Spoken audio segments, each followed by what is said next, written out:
Hello everyone, আসসালামু আলাইকুম সবাইকে। আজকে আমরা যে বিষয়টা নিয়ে কথা বলবো সেটা হচ্ছে অর্গানিক কেমিস্ট্রির একটা shortcut class. Organic chemistry shortcut class কেন? কারণ আমি আগের ভিডিওতে ব্যাখ্যা করেছি অলরেডি যে একেবারে যারা এখনো অর্গানিক শেখে না অথবা অল্প অল্প শিখছে, 200-300 পেজের পড়ালেখা এখনো করে নাই, 3-4টা টিচারের কাছে এখনো পড়ে নাই, তো তাদের জন্য এই ক্লাসটা। লাইক তোমরা দুইটা ক্লাসের মাধ্যমে মোটামুটি এসএসসি কভার করতে পারবে এবং অর্গানিকে কাইন্ড অফ 20% ধারণা নিতে পারবে এবং 99% কমন আসার সম্ভাবনা আছে। অ্যাডমিশন প্লাস এইচএসসি এর কমন আসবেই। আমি কমপ্লিটলি রিসার্চ করে বের করেছি এগুলা, বিভিন্ন টেস্ট পেপারস এন্ড হচ্ছে তোমার প্রিভিয়াস ইয়ার কোশ্চেন গুলো জাজ করে এই নোটটা আমার বানানো। আমার আগে থেকেই ছিল নোটটা, তো আমি ওটাকে আর কি আমি যখন পড়তেছিলাম এইচএসসি তে এক্সামের সময় আমি একটা নোট বানিয়েছিলাম, সেই দুইটা নোটের উপর বেস করে এটা বানাবো। সো দেরি না করে আমরা শুরু করে দিই। প্রথম হচ্ছে সমানুতা। সমানুতা কি জিনিস? সমানুতা হচ্ছে, ধরো দুইটা যৌগের গাঠনিক আণবিক সংকেত এক বা গাঠনিক সংকেত দুই। আচ্ছা, তো আণবিক সংকেত কি? আণবিক সংকেত মানে হচ্ছে অণু লেখার জন্য যে সংকেতের প্রয়োজন। আমরা জানি অণু কি জিনিস, যেমন অক্সিজেন একটা অণু। তেমন অণু লেখার জন্য যে সংকেতগুলো প্রয়োজন হয় সেগুলোকে কি আমরা বলি? আণবিক সংকেত। ঠিক আছে, অক্সিজেনকে প্রকাশ করার জন্য O2 লিখি, তো অক্সিজেনের আণবিক সংকেত কি? O2। ঠিক আছে, ওরকম ভাবেই যে গাছ আণবিক সংকেত সেম, এই যে আমি লিখতেছি আণবিক আণু কি লিখছি এটা?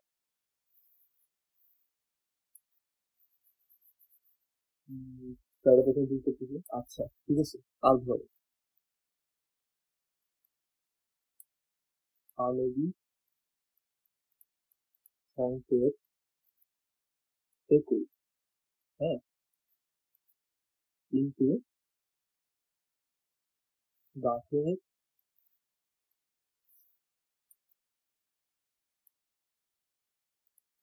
গাঠনিক সংকেত ভিন্ন। এবং আরেকটা জিনিস থাকবে, আরেকটা কি জিনিস জানো? যে কোনো একটি ভৌত দ্রব্যের পার্থক্য থাকা লাগবে, বুঝছো? যে কোনো একটি ভৌত ধর্মের পার্থক্য।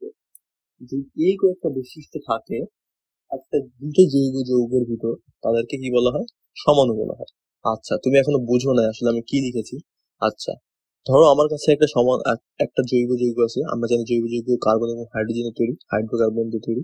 আচ্ছা, ঠিক আছে, এইটা এটা একটা কি গাঠনিক সংকেত, আণবিক সংকেত। এটার নাম কি? এটার নাম হচ্ছে তোমার বিউটেন। মিথ ইথ প্রো বিউট, হ্যাঁ বিউটেন।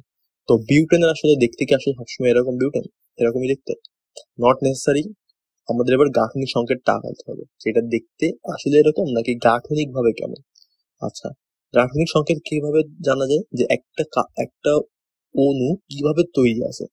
আচ্ছা, অক্সিজেন হচ্ছে তোমার আণবিক সংকেত, এটার গাঠনিক সংকেত কেমন হবে? অক্সিজেনের যে দুটো অক্সিজেন পরমাণু, মাঝখানে ডবল বন্ড, অক্সিজেন, এটা হচ্ছে তার গাঠনিক সংকেত। আচ্ছা, তাহলে হচ্ছে বিউটেনের গাঠনিক সংকেত কেমন হতে পারে? ধরো এরকম সি সি সি সি, এটার সাথে CH3, এর সাথে CH3, এর সাথে CH2, এর সাথে CH2। আচ্ছা, এটা কি বিউটেন না? হ্যাঁ, কার্বনের চারটা হাতে চারটা চারটা জিনিস আছে। এটা এই কার্বনটার হাতে একটা কার্বন, সাথে তিনটা হাইড্রোজেন। ঠিক আছে, বুঝতে পারতেছো? আচ্ছা, তো এটা একটা সংকেত বিউটেনের। বিউটেনের কিন্তু আরেকটা সংকেত লেখা যায়, সি সি সি, এই হাতে একটা সি দিলাম, CH3, CH3, CH3, এই হাতে একটা H। দেখো সেম না হাইড্রোজেনের সংখ্যা? এটাও কিন্তু বিউটেন, বুঝছো? এটাকে বলে নিও বিউটেন, এটাকে কি বলে? নিও বিউটেন। আর এটাকে কি বলে? আইসো বিউটেন। ঠিক আছে, এটা এটা কত ডিগ্রি বলতো? এটা এটা হচ্ছে কয়টা কার্বন আছে? একটা, দুটো, তিনটা কার্বন, সেটা 3 ডিগ্রি। আচ্ছা, তো এই যে বিউটেনেরই দুটো আলাদা যৌগ পেয়েছি, একটা হচ্ছে তোমার নিও, একটা হচ্ছে আইসো। ঠিক আছে, একটা নিও, একটা আইসো। এখানে ব্যাপারটা কি বলতে চাইতেছে সেটা হচ্ছে যে এই যে বিউটেন, এদের আণবিক সংকেত দেখো, একই, দুইটা বিজ্ঞানীর আণবিক সংকেত একই বাট গাঠনিক সংকেত ভিন্ন। এবং আরেকটা জিনিস থাকা লাগবে কি, তাদের ভিতর ভৌত ধর্মের পার্থক্য থাকা লাগবে। ঠিক আছে, এখানে ভৌত মানে তুমি না দেখে নাও বুঝতে পারো যে ভৌত জিনিসটা কি লিখতেছি, তো আমি সুন্দর করে লিখে দেবো এখানে যে ভৌত। আচ্ছা, ভৌত ধর্ম বলতে কি বোঝায়? ভৌত ধর্ম বলতে বোঝায় হচ্ছে তোমার গলনাঙ্ক, ঠিক আছে, স্ফুটনাঙ্ক বোঝায়, আকার আকৃতি বোঝায়। হ্যাঁ, এগুলো হচ্ছে ভৌত ধর্মের ভিতর পড়ে। যেমন দেখতে কেমন, আহ আকার আকৃতি, ওইটাই আর কি, দেখতে কেমন, এগুলো ভৌত ধর্মের ভিতর পড়ে। যেমন হচ্ছে তোমার চিনি, চিনির ভৌত ধর্ম কি? চিনি ভৌত ধর্ম হচ্ছে একটা, যে চিনি হচ্ছে তোমার কম তাপমাত্রায় গেলে, হ্যাঁ, চিনি তারপর হচ্ছে পানির সঙ্গে বিক্রিয়া করে, এগুলো তার ভৌত ধর্ম। যেমন চিনি হচ্ছে তোমার দানাদার, দানাদার না, পাউডার না, দানাদার, স্ফটিক আর কি।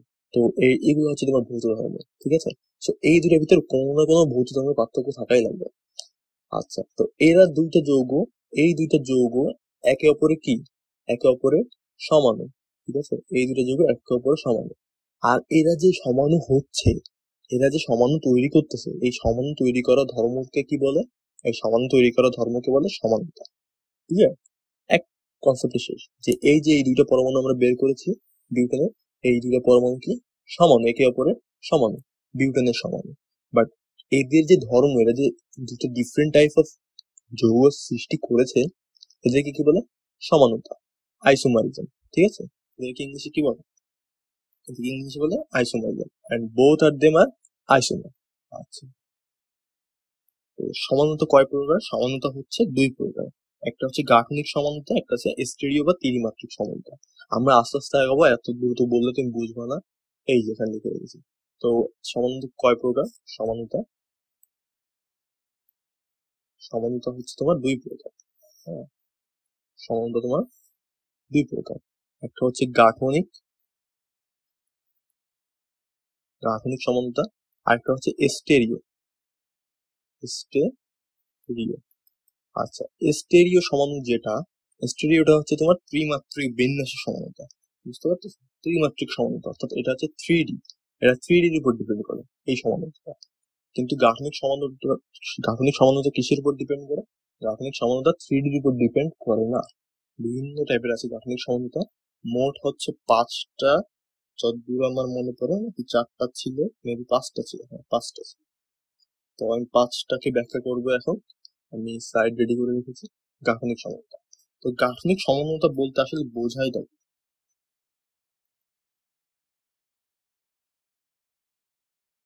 আচ্ছা, গাঠনিক সমানতা বলতে বোঝানো হচ্ছে অবস্থানের পার্থক্যের জন্য যে সমানতা তৈরি হয়, অবস্থানের পার্থক্যের জন্য, মূলত অবস্থানের পার্থক্যের জন্য যে সমানতার সৃষ্টি হয়। এতক্ষণ যেটা বললাম না, যে কার্বনের, একটা কার্বন এক জায়গায় যুক্ত হচ্ছে, একটা কার্বন আরেক জায়গায় যুক্ত হচ্ছে, এই যে এখানে দেখো, এখানে দেখো, এই যে 3 নম্বর কার্বন, এই যে এই কার্বনটা একবার গিয়ে এখানে গিয়ে যুক্ত হচ্ছে, আবার এই কার্বনটা আগে থেকে এখানে যুক্ত আছে, তো একবার পিছনে যুক্ত হতে পারে, সামনে যুক্ত হতে পারে। তো মূলত এই অবস্থানের পার্থক্যের জন্য যে সমানতা গুলো পাওয়া যায়, মানে গঠনগত ভাবে যে এরা এইভাবেই গঠিত হয়েছে, তো গঠনগত ভাবে যে সমানতা পাওয়া যায় তাদেরকে কি বলে? গাঠনিক সমানতা। ঠিক আছে, গঠনগত ভাবে যে সমানতা পাওয়া যায় তাকে বলে গাঠনিক সমানতা। আচ্ছা, এটা মূলত হচ্ছে অবস্থান, অবস্থান বিন্যাসের পার্থক্যের জন্য। ঠিক আছে, মূলত হচ্ছে অবস্থান বিন্যাসের পার্থক্যের জন্য, পার্থক্য, পার্থক্যের, আমি বানান বলে গেছি, পার্থক্যের, এটা নাকি? পার্থক্যের জন্য যে সমানতা গুলো পাওয়া যায়। ঠিক আছে, আচ্ছা, তো গাঠনিক সমানতার মোট 5 প্রকার। তার ভিতর 1 নম্বর হচ্ছে চেইন সমানতা। আমি লিখি এটা। 1 নম্বর হচ্ছে তোমার চেইন সমানতা।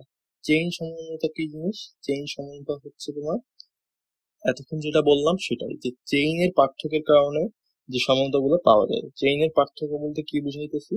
বুঝাইতেছি হচ্ছে যে একই গাঠনিক আণবিক সংকেত, কিন্তু গাঠনিক সংকেত গুলোর ভিতর চেইনে পার্থক্য থাকে। আমি মাত্র যে উদাহরণটা দিয়েছি, C4H10, এই দেখো, চেইন মানে কি বুঝায়? তুমি চেইন মানে যদি একটা পর একটা যুক্ত হয়, একটা পর একটা যুক্ত হয়, তাই না? চেইন, চেইন তো দেখছো, অনেক টাইপের চেইন দেখছো। তো চেইন গুলো কি ছোট ছোট অংশ একটা পর একটা যুক্ত হয়, বলে চেইন। তো এই যে C4H10 এটা কি বিউটেন। তো এদের চেইনের ভিন্নতার কারণে যে সমানতা পাওয়া যায় তাকে বলে, তাদেরকে কি বলে, চেইন সমানতা। যেমন বিউটেনের একটা দেখো সি সি সি সি একটা চেইন পাওয়া যায়। হ্যাঁ, বিউটেনের আরেকটা চেইন পাওয়া সম্ভব কেমন, এখানে একটা কার্বন।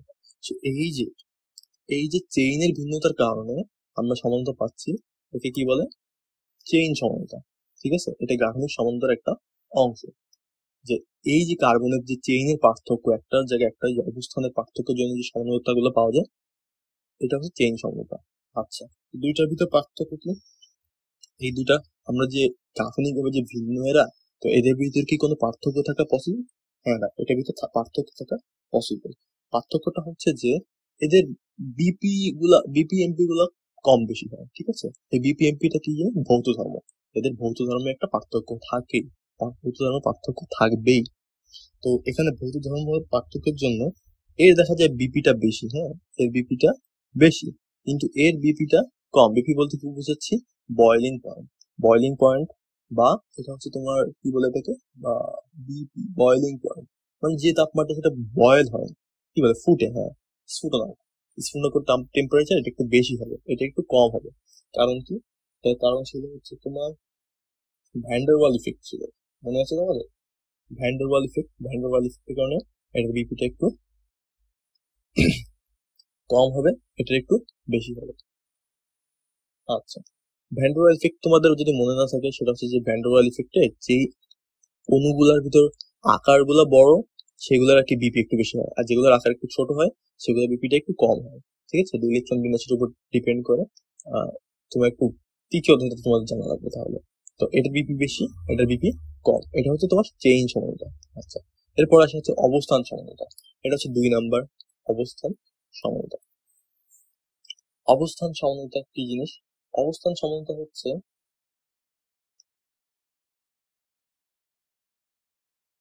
অবস্থানের পার্থক্যের জন্য যে সমানতা গুলা পাওয়া যায়। সরি, আওয়াজ মিউট। অবস্থানের পার্থক্যের জন্য যে সমানতা গুলা পাওয়া যায় সেটাকে বলা হচ্ছে অবস্থান সমানতা। তো অবস্থানের পার্থক্য বলতে কি বুঝাইতেছি? অবস্থানের পার্থক্য বলতে বুঝাইতেছি হচ্ছে আহ দ্বিবন্ধন, দ্বিবন্ধন। আচ্ছা, আমি এগুলো আরেকটা খালি কালার দিই। এক, দ্বিবন্ধন। দুই হচ্ছে ত্রিবন্ধন।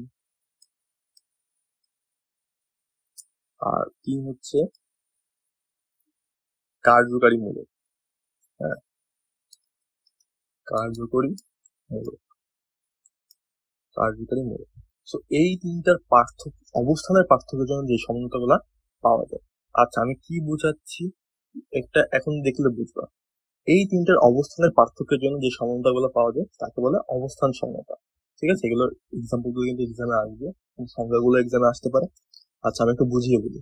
ধরো তোমার কাছে আছে হচ্ছে বিউটিন। এবার হ্যাঁ, তোমার কাছে আছে বিউটিন, ধরো C4H8, এটা একটা কি বিউটিন না? তো বিউটিনে একটা দুইটা দুই বন্ধ। আচ্ছা, আমি একটা বিউটিন টেকে দেখাই তোমাদের। দেখো, C C C C CH3 CH3, এর সাথে কয়টা যুক্ত হতে পারবে? একটা, দুটো, তিনটা, একটা হাইড্রোজেন, একটা হাইড্রোজেন। তো বলো, দ্বিবন্ধনটা কোথায় আছে বলো? আমি যদি এই বাম সাইড থেকে যদি কাউন্ট করা শুরু করি, 1 নাম্বার কার্বন, একটা 2 নাম্বার কার্বন, একটা 3 নাম্বার কার্বন, একটা 4 নাম্বার কার্বন। তো 2 এবং 3 এর মাঝখানে দ্বিবন্ধনটা আছে, তাই না? কোনো সন্দেহ না। আমি কিন্তু বিবরণটাকে অন্য একটা ভাবে দেখতে পাই, দেখো, আরেকটা ভাবে দেখতে পাই। সেটা কি?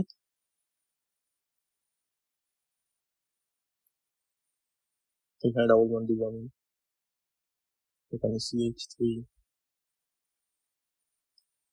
একটা CH2, একটা CH, এটা CH2।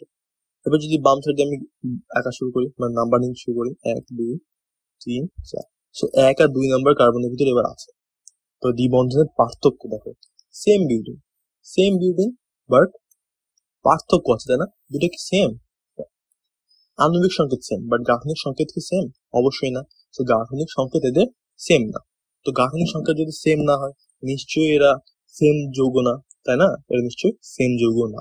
তো এটাই হচ্ছে, এরা দুটো কি সমান? তাহলে এটা কোন সমাণু? এটা হচ্ছে অবস্থান সমাণু। ঠিক আছে? এরা দুজনের ভিতর কি পার্থক্য? অবস্থানের পার্থক্য। কি অবস্থানের পার্থক্য? এই যে দ্বিবন্ধনের অবস্থানের পার্থক্য। দ্বিবন্ধন, ত্রিবন্ধন এবং কার্যকারী মূলক। কার্যকারী মূলক বলতে বোঝাচ্ছে ফাংশনাল গ্রুপ। ফাংশনাল গ্রুপ কারা? যেমন OH যেগুলো আছে ফাংশনাল গ্রুপ, ইথার আছে, ঠিক আছে, ইথার গুলো আছে ফাংশনাল গ্রুপ। হ্যাঁ, এগুলো হচ্ছে ফাংশনাল গ্রুপ। এবং কিটোন আছে, মানে কার্বনাইল মূলক গুলো আছে, এগুলো হচ্ছে ফাংশনাল গ্রুপ। এইগুলোর অবস্থানের পার্থক্যের জন্য যে সমাণুগুলো পাওয়া যায় তাদেরকে বলা হয় অবস্থান সমাণু। ঠিক আছে, আরেকটা এক্সাম্পল দেওয়া যায়। আচ্ছা, এদের কি বিপিএমপির উপর পার্থক্য দেখা যায়? আহ লং চেইন হলে একটু বিপি একটু হাই হয়, এই যে মানে মিডিলে যদি থাকে এটা হচ্ছে অনেক বেশি স্টেবল হয়, এটা তুলনামূলক কম স্টেবল হয়। তো এটার জন্য আর কি এটা একটু বিপিতে কম থাকে। এটা হচ্ছে তোমার সাইজিএফ সূত্র থেকে আসে, যা একটু মনে পড়ে। হ্যাঁ, তো মূলত হচ্ছে কার্বনের এইগুলো যদি মাঝখানে থাকে এগুলো আর কি তোমার বেশি স্টেবল হয়। হ্যাঁ, এটা বেশি স্টেবল হয় সাইজের সূত্রের কারণে, যতদূর মনে পড়ে। আর একবার যদি কোনায় থাকে তখন আর কি কম স্টেবল হয়, এই জন্য একটু বিপিটা একটু কম হয়ে যায়, বিপিএমপিটা একটু কম হয়ে যায়। আচ্ছা, ওটা বেশি ইম্পর্টেন্ট না, এগুলো এক্সামে আসে না, অত বেশি ইম্পর্টেন্ট না। তো আমরা এখন যেটা দেখবো সেটা হচ্ছে তোমার ধরো C3H8, এটা দেখো, এটা দুইটা সমাণু পাওয়া পসিবল। আমি একে দেখাই, তিনটা কার্বন দিলাম, একটা অক্সিজেন আছে, কেন একটা অক্সিজেন আসলে অ্যালকোহল, বুঝতে পারছো? CH3, CH3, একটা হাইড্রোজেন। দেখো তো এখানে কয়টা হাইড্রোজেন আছে? 3 3 6 7 8টা, একটা অক্সিজেন মিলছে না এটা? তাহলে এটা কি? এটা একটা অ্যালকোহল, তাই না? এটা একটা অ্যালকোহল। এটা একটা সেকেন্ড 2 ডিগ্রি অ্যালকোহল, তাই না? দুইটা কার্বন আছে, এটা 2 ডিগ্রি অ্যালকোহল। আমরা পড়েছিলাম আগের ভিডিওতে। হ্যাঁ, একটা কার্বনের সাথে যখন দুইটা কার্বন থাকে তখন ওটাকে বলে 2 ডিগ্রি। তখন এটা তাহলে এটা 2 ডিগ্রি কার্বন বলে। তা 2 ডিগ্রি কার্বনের সাথে একটা ফাংশনাল গ্রুপ বা কার্যকারী মূলক আছে, সেটা হচ্ছে OH। OH থাকলে আমরা বলি অ্যালকোহল। তাহলে এটা কি জিনিস? এটা একটা সেকেন্ডারি অ্যালকোহল। আচ্ছা, তো এটা দিয়ে আরেকটা অ্যালকোহল বানানো পসিবল। হ্যাঁ, এটা দিয়ে আরেকটা অ্যালকোহল বানানো পসিবল। ধর আমি এইভাবে লিখতে পারি।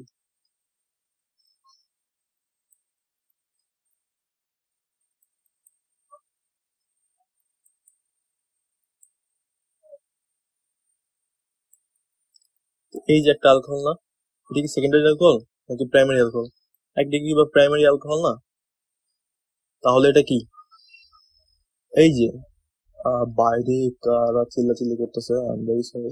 তো এই যে এটা এখানে হচ্ছে তোমার, এটা একটা অ্যালকোহল, ঠিক আছে, এটা হচ্ছে প্রোপানল। তো প্রোপানলের এই সংকেতটা হচ্ছে আণবিক সংকেত, দুটোকে আণবিক সংকেত সেম, বাট রাসায়নিক সংকেত ভিন্ন। এটা 1 ডিগ্রি অ্যালকোহল হয়ে গিয়েছে, এটা 2 ডিগ্রি অ্যালকোহল হয়ে গেছে।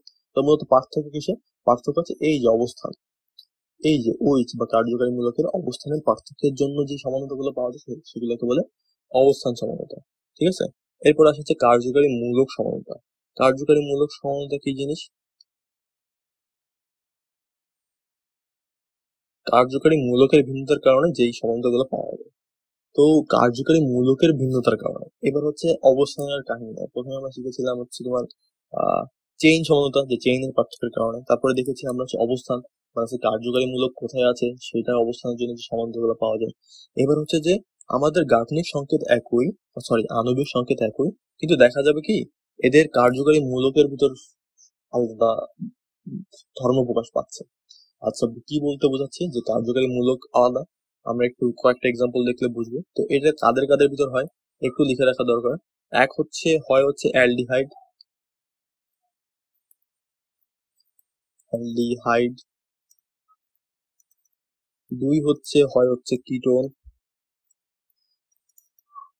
ঠিক আছে, দুই হচ্ছে কিটোন। আর হচ্ছে অ্যালকোহল, অ্যালকোহল। অ্যালকোহলের ভিতর যদি হয় তাহলে হবে হচ্ছে ইথারের ভিতরে হবে, 4 নম্বর হবে হচ্ছে ইথার। তো এইগুলোর ভিতর মূলত এই সমান্তরালটা দেখা যায়। আচ্ছা, আরেকটা হচ্ছে সেটা হচ্ছে অ্যালকিনল, অ্যালকিনল। ওটা একটু পরে দেখবো আমরা। হ্যাঁ, আপাতত এই তিনটার ভিতর হচ্ছে অ্যালকিনল বলতে বোঝা হচ্ছে কি যে অ্যালকোহলও আছে আবার ইনও আছে, ঠিক আছে। অ্যালকিনল, ইন মানে কি বলছি, ডবল বন্ড আছে আবার অ্যালকোহল আছে। ওটা ওটা আসলে অতটা বেশি ইম্পর্টেন্ট না, বুঝতে তো পারতেছো, ডবল বন্ড আছে একটা, অ্যালকিনল কি। আচ্ছা, লিখে দিই। অ্যালকি অ্যালকিনোর বানান কি? অ্যালকি, আমার হাতের লেখা যে কি বাজে।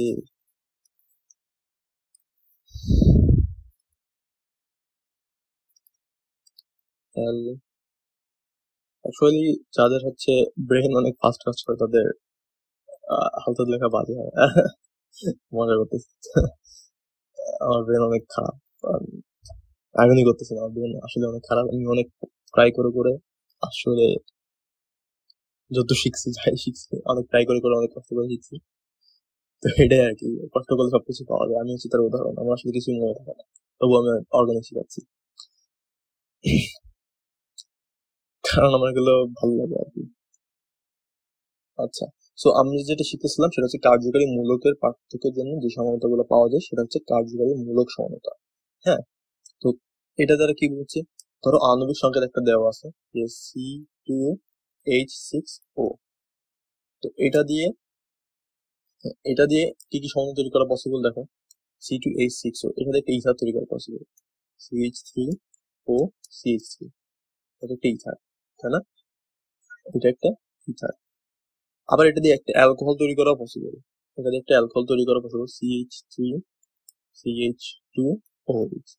তো দেখো, একটা আণবিক সংকেত দিয়ে দুইটা আলাদা যৌগ পাওয়া গেছে। একটা পাওয়া গেছে ইথার, একটা পাওয়া গেছে ইথার, একটা পাওয়া গেছে কি অ্যালকোহল। আচ্ছা, তো এতে দেখো আণবিক সংকেত এক বা কার্যকারী মূলক ভিন্ন। কার্যকারী মূলক ভিন্ন, এর জন্য এদেরকে বলে কার্যকারী মূলক সমতা। বুঝতে পারতেছো? আচ্ছা, এর জন্য এদেরকে কি বলে কার্যকারী মূলক সমতা। সেম ভাবে অ্যালডিহাইড এবং কিটোনের ক্ষেত্রে প্রযোজ্য হবে। আচ্ছা, তো আমরা এখন যে ব্যাপারটা নিয়ে কথা বলবো সেটা হচ্ছে মেটামারিজম। হ্যাঁ, মেটামারিজম কি জিনিস সেটা নিয়ে আমরা এখন কথা বলবো।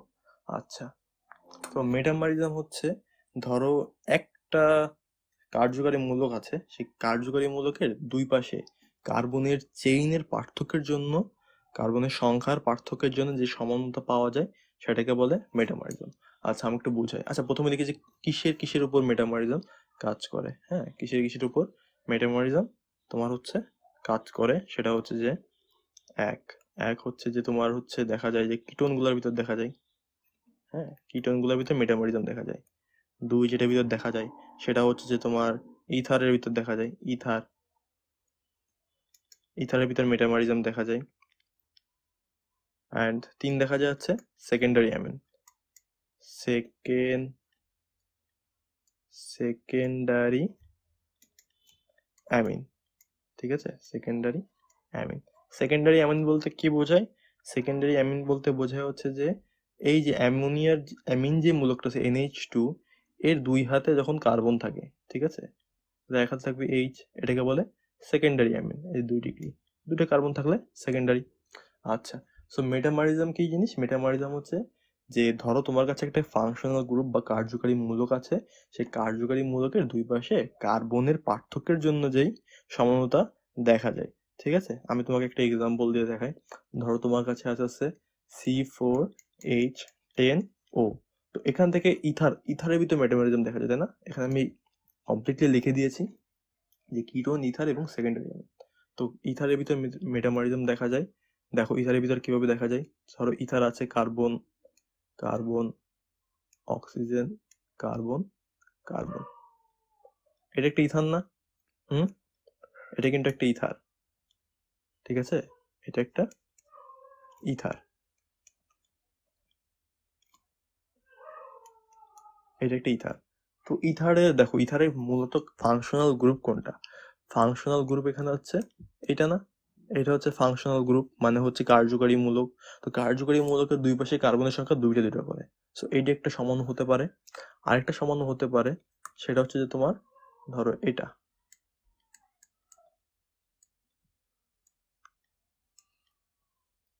আচ্ছা আচ্ছা, সরি, আগে CH দেওয়া উচিত হয়নি। আমি আরেকবার দেখি। সি সি সি সি, ধরো আমি ফাংশনাল গ্রুপ এখানে দিলাম। তাহলে এখানে কয়টা আসবে? CH3, CH2, CH2, CH3। দেখো দুইটারই কিন্তু আণবিক সংকেত এক। C4H10O। হ্যাঁ, তো এইটা একটা কিটোন, এটা আরেকটা কিটোন, ঠিক আছে? দুইটা সেম জিনিস? দুইটা কি সেম জিনিস? না, দুইটাই আণবিক সংকেত সেম, গাঠনিক সংকেত ভিন্ন। তো এই যে এই ইথারের যেই তোমার ফাংশনাল গ্রুপ আছে, এই ফাংশনাল গ্রুপের দুই পাশে কার্বনের পার্থক্যের জন্য যে সমান্তরালগুলো পাওয়া যাচ্ছে এদেরকে কি বলে? মেটামরিজম বলে। সো মেটামরিজম তিনটের ভিতর দেখা যায়, ইথার, কিটোন এবং সেকেন্ডারি অ্যামিনের ভিতর মেটামরিজম দেখা যায়। খুবই ইজি জিনিস, প্যারা খাওয়ার কিছুই নাই। আচ্ছা, আমরা হচ্ছে এবার শিখবো টোটোমারিজম। তো টোটোমারিজমটা কি জিনিস? টোটোমারিজমটা হচ্ছে তোমার, আচ্ছা মেটামরিজম কত নম্বর ছিল আমি কি ভুলে গেছি নাকি? আচ্ছা, আমি মার্কিংস করছি কিনা খেয়াল নাই। আচ্ছা আচ্ছা, ও আচ্ছা, আমি তো পিডিএফ সেভই দিই নাই। আচ্ছা সরি, তো পড়তে থেকে। হ্যাঁ, তো টোটোমারিজম কি জিনিস এটার স্লাইড হয়তো তোমাদেরকে দিব না, স্লাইড দিলেও তোমরা প্রথম দিক থেকে পাবে না। আই এম ভেরি সরি, আমি সেভ দিই নাই পিডিএফ। আচ্ছা, টোটোমারিজম কি জিনিস? টোটোমারিজম হচ্ছে কার্বনের ভিতর যে পরমাণুগুলো থাকে, এই পরমাণুগুলোর গতিশীলতা থাকে, বুঝছো? গতিশীলতার জন্য যেই সমানতা পাওয়া যায় তাকে বলে টোটোমারিজম।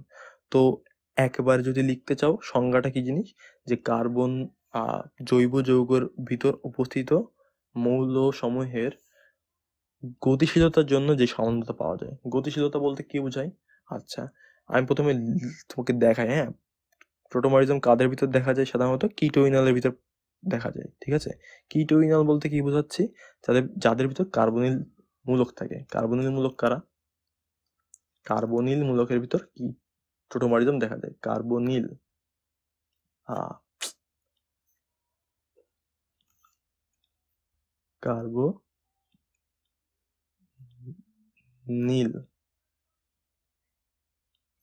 কার্বনিল। তো কার্বনিল মৌলসমূহের ভিতর, কার্বনিল যৌগসমূহের ভিতর কিটোইনাল দেখা যায়। কার্বনিল যৌগ কারা? এই যে সিও, এই যে এটার সাথে যদি কোনো কিছু থাকে, অ্যালডিহাইড অথবা কিটোন থাকে, তো এটাই সাধারণত টোটোমারিজম প্রদর্শন করে, ঠিক আছে? খুবই ইজি জিনিস। তো এরাই মূলত টোটোমারিজম দেয়। আচ্ছা, টোটোমারিজম এরা কিভাবে দেয় দেখো। ধরো তোমার কাছে একটা কার্বনিল পরমাণুর একটা আছে, ধরো তোমার কাছে একটা কিটোন আছে, ঠিক আছে? কিটোনের ভিতর কোনটা আছে? সেটা হচ্ছে যে তোমার ধরো কিটোনের ভিতর তোমার আছে, ধরো হচ্ছে তোমার প্রোপানন। হ্যাঁ, প্রোপানন, ধরো CH3, C double bond O, CH,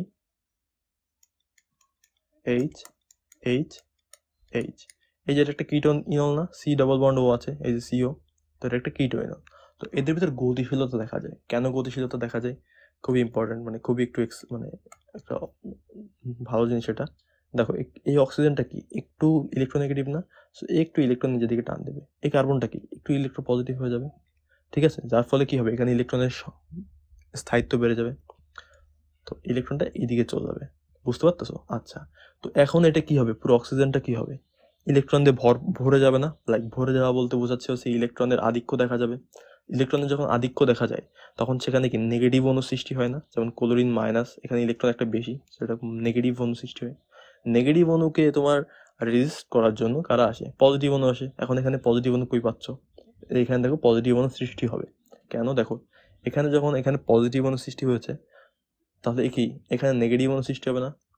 এখানে নেগেটিভ অণু সৃষ্টি হইলে এই যে নেগেটিভ হয়েছে, এই ইলেকট্রনটা কই থেকে পাবে? এই হাইড্রোজেন থেকে পাবে। তো হাইড্রোজেনটা তখন পজিটিভ হবে, অর্থাৎ যে ব্যাপারটা বলতে চাইতেছি যে এই ইলেকট্রনটা এখানে এসে সাপ্লাই দিবে, দিয়ে এই পুরো নেগেটিভ পজিটিভ অংশটাকে সে ডিনাই করে দিবে। বুঝতে পারতেছো? ডিফাই করে দিবে। দেন এই যে হাইড্রোজেন প্লাস আছে এখানে একটা, আর অক্সিজেন মাইনাস আছে, এরা দুইটা মিলে দেখা যাবে কি তৈরি করবে হচ্ছে এরকম একটা compound, CH3, COH double bond CH2। So এই যে এখানে দেখছো, এটা কি একটা কিটো ইনল, বুঝছো? এটা কি একটা কিটো ইনল যৌগ, কিটো ইনল। এটা কিটো ইনল কেন? এটা কিটো ইনল এই জন্য যে এরা কিটোন থেকে সৃষ্টি হয়েছে, আবার অ্যালকোহলও আছে, ঠিক আছে? এবং এই যেখানে ডবল বন্ড আছে এর জন্য এর নাম কিটো ইনল যৌগ, ঠিক আছে? এটার নাম হচ্ছে প্রোপিন টু অল, ঠিক আছে? এটার নাম কি? Propene to all. সো এই যে কার্বন অক্সিজেন পরমাণুগুলোর গতিশীলতার জন্য আমরা অনেক সময় বিভিন্ন টাইপের গঠন পাইতে পারি, যেগুলো সাধারণত স্টেবল হয় না, যেমন এই যে কিটোইনাল যৌগটা এটা অতটা বেশি স্টেবল না, ঠিক আছে। বাট এখানে দেখতে পাচ্ছ যে এটা তৈরি হচ্ছে, বাট এই অ্যামাউন্টটা কি অনেক কম।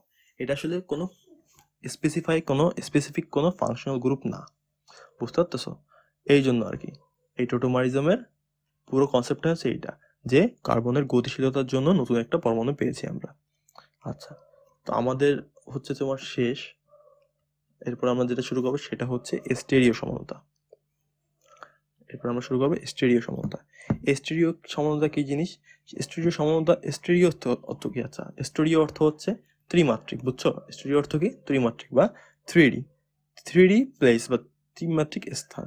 তো স্টেরিও সমানতা হচ্ছে যে ত্রিমাত্রিক অবস্থানের পার্থক্যের জন্য, অর্থাৎ বিন্যাসের পার্থক্য, যে একটার সাথে একটা কোথায় যুক্ত হচ্ছে, এই বিন্যাসের পার্থক্যের জন্য যেই সমানতাগুলো পাওয়া যায়।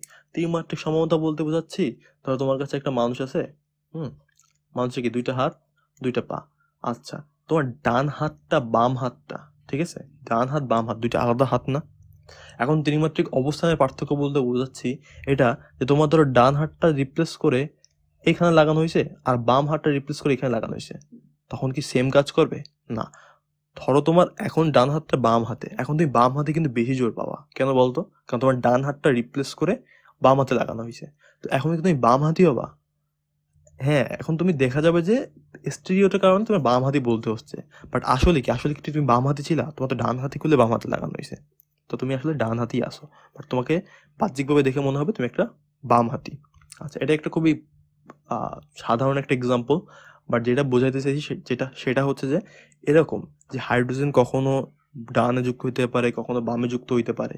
সো এই যে তার 3 ডাইমেনশনালি রোটেশন হচ্ছে, মানে 3 ডাইমেনশনালি একটা জায়গা থেকে আরেকটা জায়গায় যাচ্ছে, এটার কারণে যে সমানতা পাওয়া যায় তাদেরকে বলে স্টেরিও সমানতা বা ত্রিমাত্রিক গঠন সমানতা।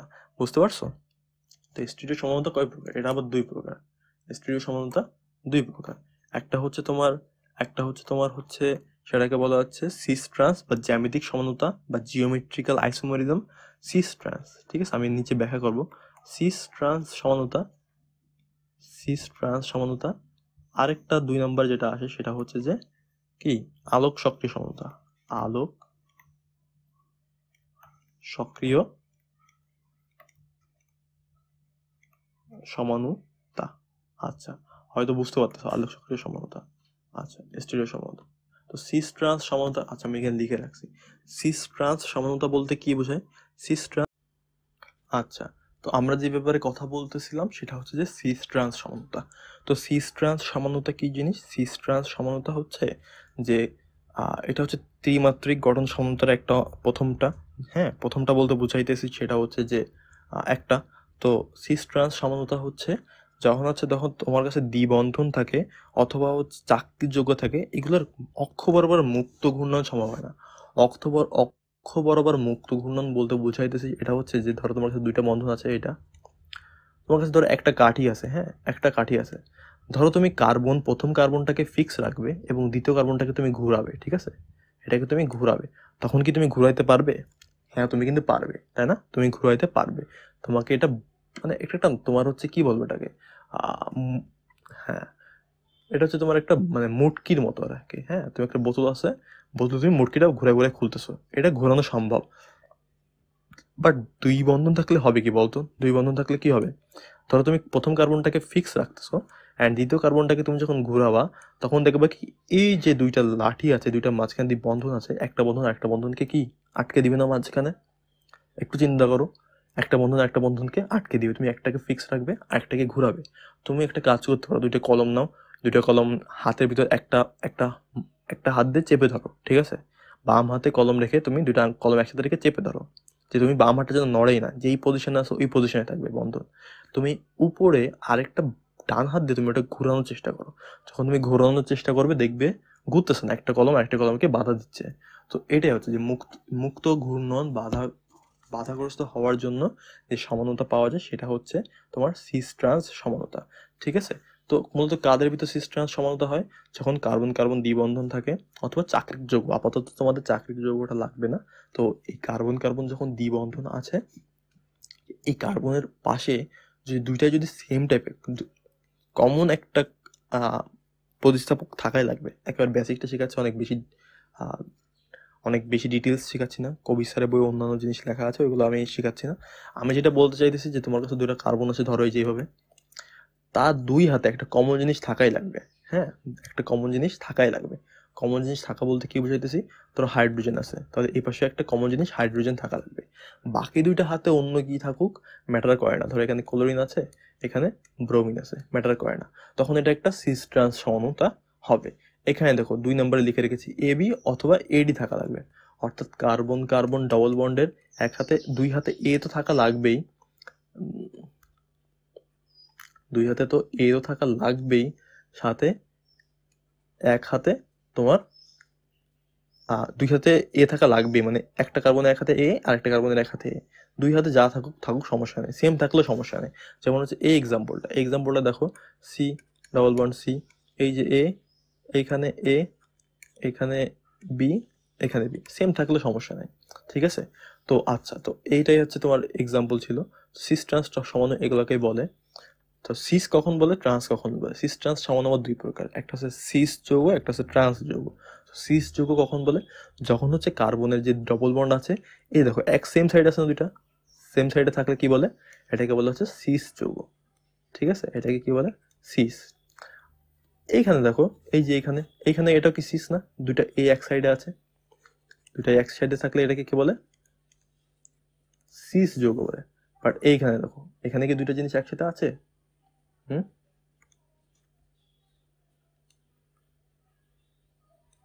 এখানে কি দুটো জিনিস একসাথে আছে? দেখো তো, একটা এই কোনায় আরেকটা এই কোনায়। সো এটা কি, এটা আছে ট্রান্স যৌগ। বুঝতে পারছো?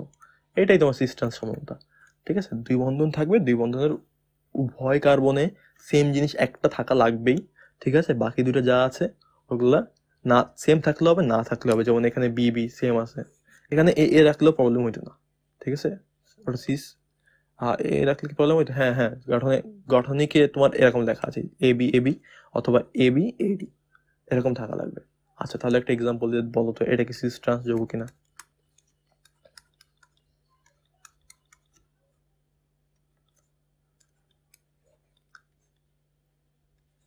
এটা কি সিস ট্রান্স যৌগ? না। দেখো, এখানে একটা কার্বনে ক্লোরিন আছে, ব্রোমিন আছে, বাট সেম ক্লোরিন এই কার্বন নাই, তাই না? নাই, তাই না? দুইটা হাইড্রোজেন আছে, বাট দুইটা হাইড্রোজেনই একটা কার্বনে আছে। সো এটা একটা সিস ট্রান্স যৌগ না। বুঝতে পারছো? এটা একটা সিস ট্রান্স যৌগ না। লিখে দিই। আচ্ছা, তো আমরা যে ব্যাপারটা নিয়ে কথা বলতেছিলাম সেটা হচ্ছে যে আলোক সক্রিয় সমানতা। হ্যাঁ, আলোক সক্রিয় সমানতা।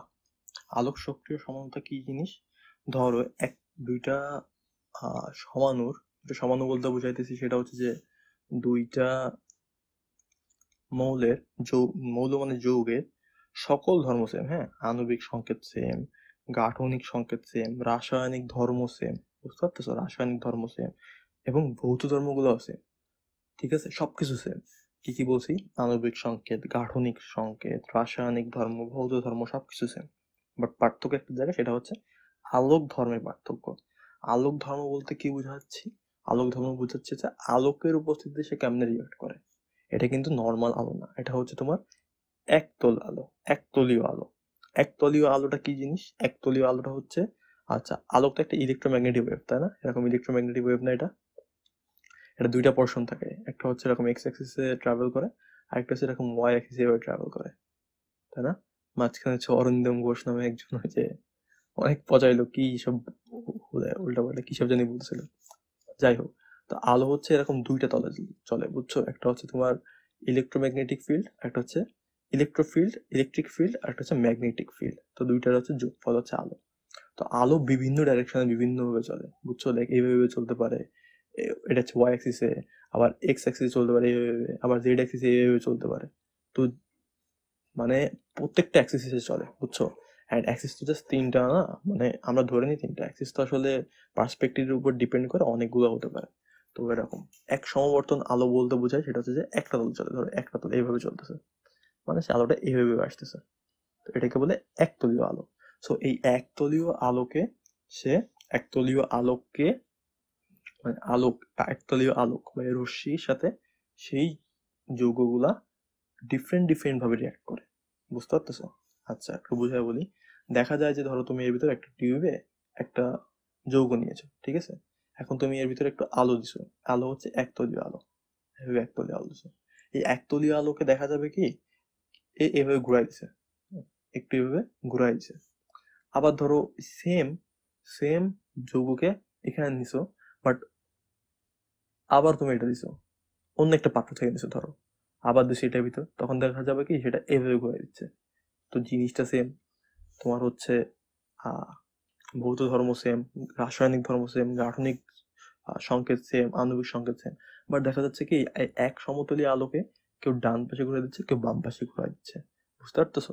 তার মানে এই দুইটা সাবস্টেন্স নিশ্চয়ই এক না, এদের ভিতরে একটু পার্থক্য আছে। সেই পার্থক্যটা কি জিনিস? সেই পার্থক্যটা হচ্ছে আলোক সক্রিয়তা। বুঝতে পারছো? তো দুইটারে আলোক সক্রিয়তা ডিফারেন্ট। আচ্ছা, বুঝতে পারছো হয়তো। তো আলোক সক্রিয় সমাণু হওয়ার শর্ত আছে, বুঝছো? আলোক সক্রিয় সমাণু হওয়ার শর্ত কি? এগুলো একটু ইম্পর্টেন্ট। আলোক সক্রিয় সমাণু হওয়ার শর্ত হচ্ছে, প্রথম হচ্ছে কাইরাল কার্বন হওয়া লাগে। কাইরাল কার্বন কাইরাল কার্বন থাকা লাগে, ঠিক আছে? একটু লিখে নাও, কাইরাল কার্বন থাকা লাগে। 2 নাম্বার হচ্ছে যে কার কাইরাল কার্বন দ্বয় তোমার হচ্ছে দর্পণ প্রতিবিম্ব হতে হয়। বুঝতে পারছো? কাইরাল কার্বন দ্বয় দর্পণ প্রতিবিম্ব হইতে হয়। মানে দুইটা যে পরমাণু আছে সেগুলো কি একটা অপরের দর্পণ প্রতিবিম্ব প্রতিবিম্ব হতে হয়। দর্পণ প্রতিবিম্ব হতে হয় বলতে কি বোঝাচ্ছি? ধরো তুমি আয়নার সামনে গিয়ে দাঁড়াইছো, আয়নার সামনে গিয়ে দাঁড়াইলে কি দেখবা বলো? তোমার ডান হাত তখন বাম হাত লাগে না? তো এখানে সেম, ধরো কার্বন আছে, কার্বন ধরো এখানে OH আছে, হ্যাঁ, ধরো এখানে। আচ্ছা, কাইরাল কার্বন বলতে কি বোঝায়? একটা কার্বনের যদি চারটা হাতে যদি 4 টাইপের ডিফারেন্ট জিনিস থাকে সেটাকে বলে কাইরাল কার্বন। তো ধরো এরকম কিছু একটা আছে, হ্যাঁ, এটা একটা কাইরাল কার্বন, তাই না? 4টা হাতে 4টা ডিফারেন্ট জিনিস আছে, এটা একটা কাইরাল কার্বন। আচ্ছা, তো এই কাইরাল কার্বনের দর্পণ প্রতিবিম্ব বলতে বোঝায় যে ধরো তুমি আয়নার সামনে যদি রাখো, দেখা যাবে কি এই পাশে CH3 চলে এসেছে, হ্যাঁ, এই পাশে OH চলে গেছে। এই যে ডান হাত বাম হাত হয়ে যায়, এখানে হাইড্রোজেন, এখানে ক্লোরিন। তখন এই দুইটা জিনিস একে অপরের কি আলোক সক্রিয় হতে পারবে, ঠিক আছে? এক তো কাইরাল কার্বন আছে, কাইরাল কার্বনকে এইভাবে স্টার দিয়ে দেখানো হয়। হুম, কার্বনের উপরে স্টার দিয়ে দেখানো হয়। দেখো এই পাশে ডান পাশে ছিল OH ছিল, এখন কোথায় গিয়েছে? বাম পাশে গিয়েছে। আচ্ছা, 3 নাম্বার একটা শর্ত আছে। 3 নাম্বার শর্তটা সেটা হচ্ছে যে পরস্পরের উপর সর্বতোভাবে উপস্থাপনযোগ্য হতে পারবে না। হ্যাঁ, পরস্পরের উপর উপস্থাপন উপস্থাপন যোগ্য হতে পারবে না। এটা বলতে কি বোঝাচ্ছি? এটা বলতে যেটা বোঝাচ্ছি সেটা হচ্ছে যে এই যে এই দুইটা যে অণু আছে আমার এখানে, দেখো এই দুইটা যে অণু আছে, এই অণু দুইটা তোমার যদি একটা উপর যদি ছাপ দিই, আমি যদি ছাপ দিই, এটা কি একটার একটা জায়গার সাথে মিশবে? অর্থাৎ এটা গিয়ে পড়বে এর উপরে, এইটা গিয়ে পড়বে এর উপরে, মানে আমি ছাপ দিলে, তাহলে এটা কি সর্বতোভাবে উপস্থাপনযোগ্য হবে? হবে না। তার মানে এদের ভিতর আলোক সক্রিয় সমতা আছে, ঠিক আছে? এটাই একদম সহজ জিনিস। এনানসিওমার কি জিনিস? আচ্ছা, আমি কি এক্সাম্পল দেখানো উচিত আমার?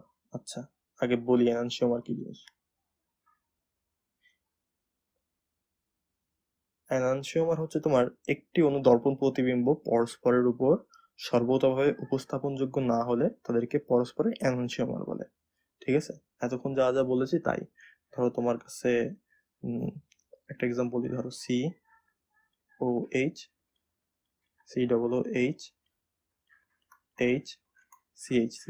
এই একটা আছে, এবং এটাকে তুমি যদি দর্পণ প্রতিবিম্ব করো, এটা দর্পণ প্রতিবিম্ব করলে তুমি কি পাবে? এখানে কি পাবে? কার্বন, এখানে হাইড্রোজেন চলে যাবে, এখানে OH, এখানে COOH, আর এখানে CH3। তো দুইটাই না ল্যাকটিক অ্যাসিড। দেখো কার্বনের সাথে OH আছে, OH আছে, বাট এখানে 3 ডাইমেনশনাল পার্থক্য। পার্থক্য বলতে কি বুঝাচ্ছি? যে কার্বনের একটা আছে ডান পাশে, একটা আছে বাম পাশে। তো এটাকে বলা হচ্ছে ডিল্যাকটিক অ্যাসিড। কি বলে? D lactic acid. হ্যাঁ, এদেরকে বলে ডিল্যাকটিক অ্যাসিড। এটাকে বলা হয় হচ্ছে L lactic acid. L lactic acid. তো D lactic acid L lactic অ্যাসিডের ভিতর পার্থক্য কি? পার্থক্য হচ্ছে এ ওই মানে এক তলের আলোকে সে হচ্ছে পজিটিভ দিকে 2.24 ডিগ্রি ঘুরায় দেয়, পজিটিভ দিকে, বুঝতে পারছো? এই ধরো এটা পজিটিভ দিকে মানে হচ্ছে এইদিকে 2.2 ডিগ্রি ঘুরায় দেয়। আর এ কি করে, এ হচ্ছে -2.24 ডিগ্রি ঘুরায় দেয়, বুঝতে পারছো? এটাকে বলে লেভিও রোটেটরি, এটাকে বলে ডেক্সট্রো রোটেটরি, ঠিক আছে? আচ্ছা, তো এই যে দুইটা, এটা তোমার একটা আরেকটার উপর কি তোমার সর্বতোভাবে উপস্থাপনযোগ্য হবে? অর্থাৎ তুমি যদি ছাপ দাও একটা আরেকটার উপর গিয়ে কি পড়বে? ধরো তুমি এটাকে ফুললি উঠে গিয়ে এখানে বসাইলা, একটা আরেকটার উপর গিয়ে পড়বে না, বুঝতে পারছো? এর জন্য এরা কি জিনিস, এরা হচ্ছে তোমার এনানসিওমার, পরস্পরের এনানসিওমার। এদের আরো নাম আছে, অ্যান্টিমর্ফ বলে যদি মনে পড়ে, হ্যাঁ অ্যান্টিমার বলে, এনানসিওমর্ফ বলে, অ্যান্টিপড বলে, এদের বই থেকে পড়ে নিও, ঠিক আছে? তো এই দুইটা যৌগকে একসাথে কি বলে, একে অপরের এনানসিওমার বলে। তো দুইটা আলোক সক্রিয় যৌগ একে অপরের এনানসিওমার, ঠিক আছে? আচ্ছা, রেসিমিক মিশ্রণ কি জিনিস? খুব ইজি জিনিস। রেসিমিক মিশ্রণ হচ্ছে এনানসিওমারের সমমোলার মিশ্রণ, বুঝতে পারছো? আমরা যে এনানসিওমার পাইছি, একটা পাইছি ডি ল্যাকটিক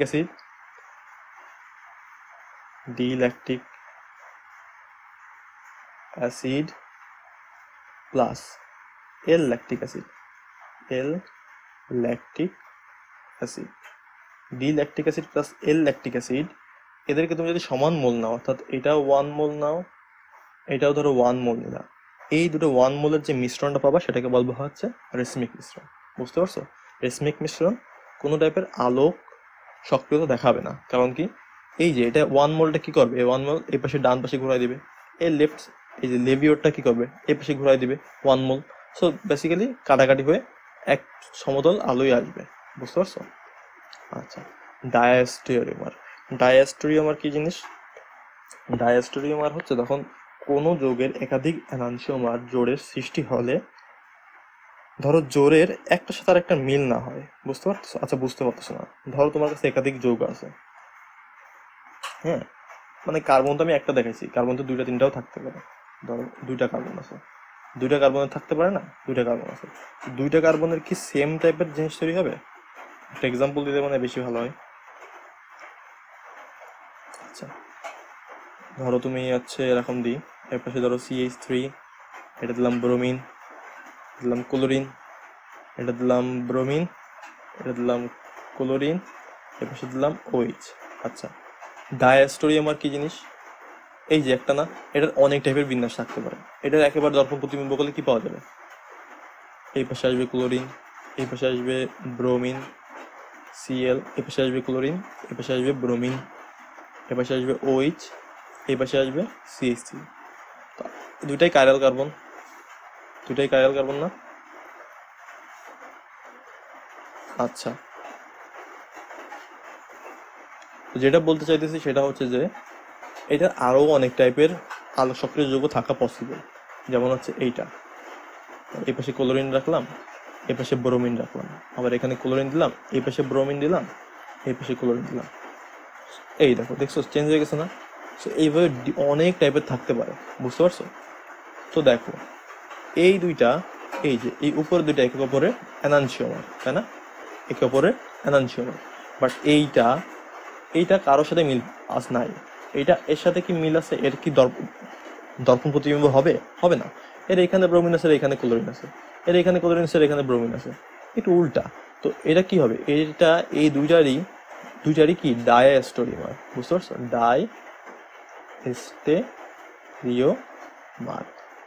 ডায়াস্টোরিমার আইসোমার। আচ্ছা, বুঝতে পারছো হয়তো। এরপর আসে সেটা হচ্ছে মেসোমার। মেসোমারটা কি জিনিস? ধরো কার্যকারী মূলকের উভয় পাশে, মেসোমারটা কি জিনিস? মেসোমারটা হচ্ছে যে ধরো তোমার কাছে তল প্রতিবিম্ব যদি থাকে,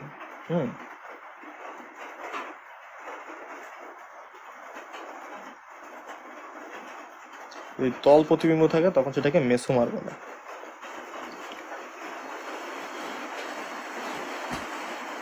তল প্রতিবিম্ব বলতে কি বোঝাচ্ছি? ধরো 2টা কার্বন আছে আগের বারের মতো, এখানে ধরো ব্রোমিন দিলাম, এখানে ব্রোমিন দিলাম, এখানে ক্লোরিন, এখানে ক্লোরিন, এখানে হাইড্রোজেন, এখানে CH3।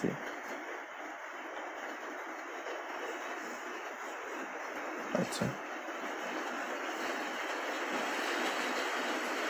তো দেখো তল প্রতিবিম্ব বলে বোঝাচ্ছে যে এই মাঝখানে একটা লাইন টানছে, দেখছো? এই তলের উভয় পাশে, এই তলের উভয় পাশে দেখো কার্বনের যেগুলো আছে সবকিছু সেম, বাট দুইটা কার্বনই কিন্তু কাইরাল কার্বন, তাই না? দুইটা কার্বনই চার হাতে চার টাইপের ডিফারেন্ট জিনিস আছে। সো এই যে মাঝখানে যে তল প্রতিবিম্ব পাওয়া গেছে না, এই তল প্রতিবিম্ব যদি পাওয়া যায় তখন এইটাকে বলে মেসোমার, ঠিক আছে, বা মেসোযৌগ বলে।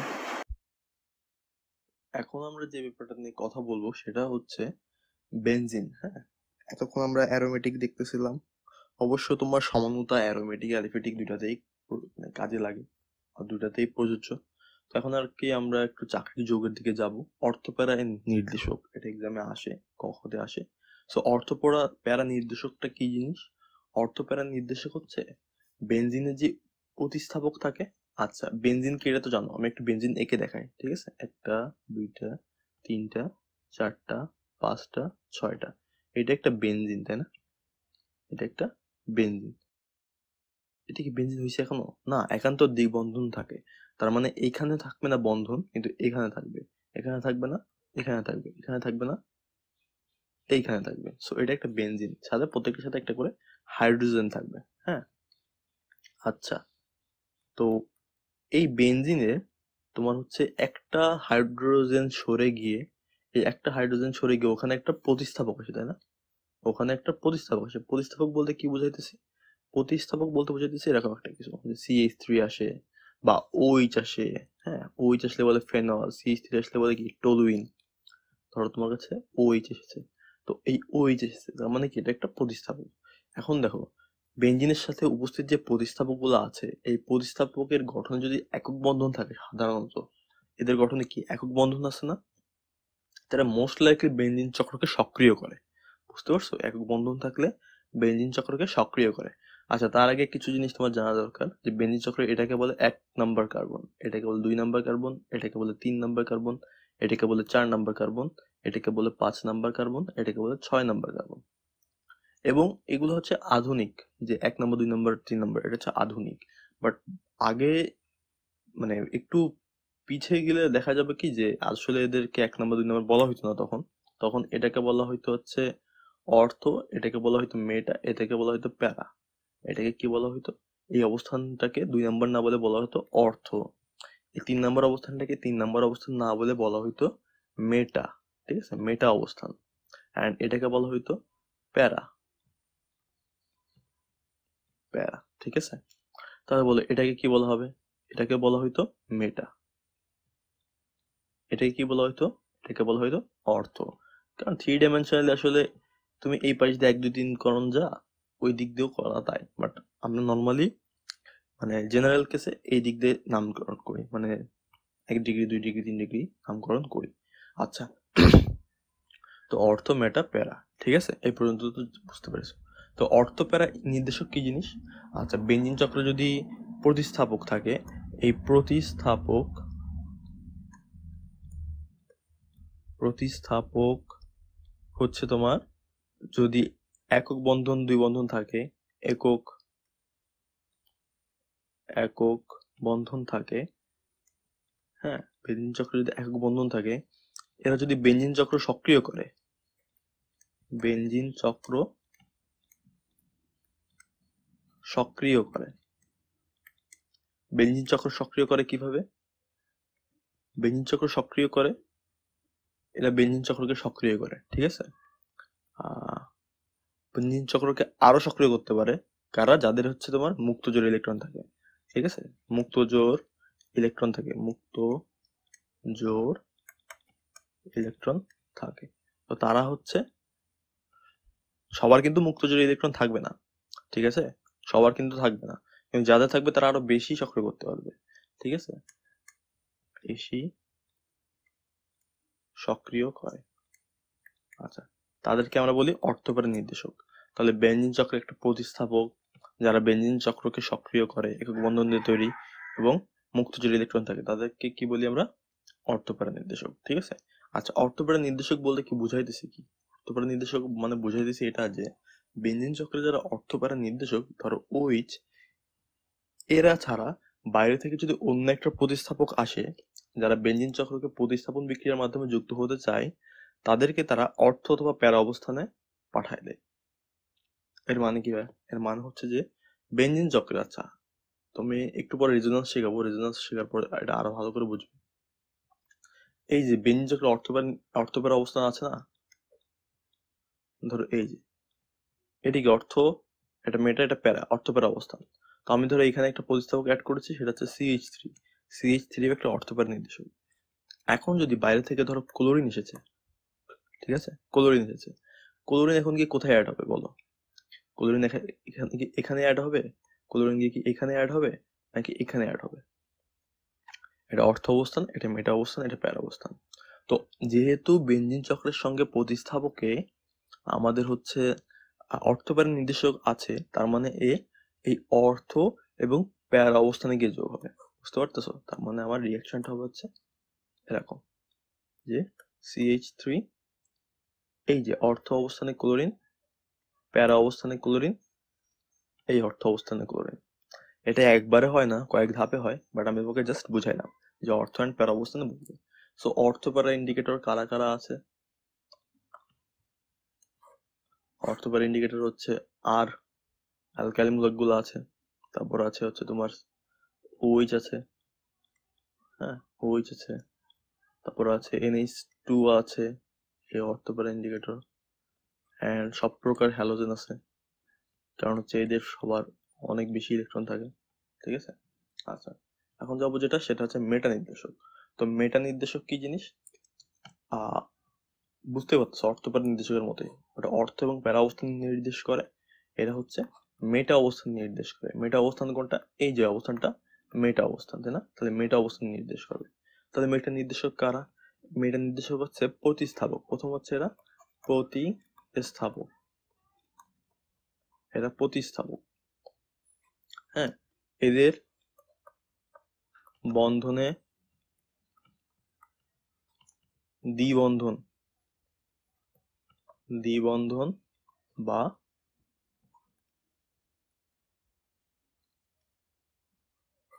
ত্রিবন্ধন থাকে। এদের বন্ধনে দ্বিবন্ধন বা ত্রিবন্ধন থাকে। এবং দ্বিবন্ধন অথবা ত্রিবন্ধন কার সাথে থাকবে জানো? ও এবং এন এর সাথে। বুঝতে পারছো? ও এবং এন এর সাথে থাকবে। আচ্ছা, এরা হচ্ছে চক্রকে নিষ্ক্রিয় করে। বেঞ্জিন যে চক্র আছে না, ইলেকট্রন চক্র, এরা চক্রকে মানে বেঞ্জিনকে নিষ্ক্রিয় করে, নিষ্ক্রিয় করে। যার ফলে যেটা হয়, মানে এর ফলে যেটা হয় যে বেঞ্জিন চক্রে অর্থ এবং প্যারা, এই দুটো অবস্থান কিন্তু 1 2 3টা। এর বদলে এই অর্থ এবং প্যারা অবস্থানের বদলে এরা হচ্ছে মেটা অবস্থানে গিয়ে নতুন প্রতিস্থাপক বসায়। আচ্ছা, আমি একটু দেখাই। ধরো একটা মেটা ইন্ডিকেটর হচ্ছে তোমার NO2। হুম, NO2। তো এই NO2 বলো কি নির্দেশ করবে? মেটা অবস্থান নির্দেশ করবে, তাই না? মেটা অবস্থান। তো আমি যদি এবারে যদি বাইরে থেকে যদি ক্লোরিন পাঠাই, বলো কোথায় গিয়ে অ্যাড হবে? এখানে এবং এখানে না? এটা মেটা অবস্থান, অর্থ মেটা প্যারা, এটা মেটা, অর্থ মেটা, এটাও মেটা। তার মানে হচ্ছে আমি এরকম কিছু একটা পাবো,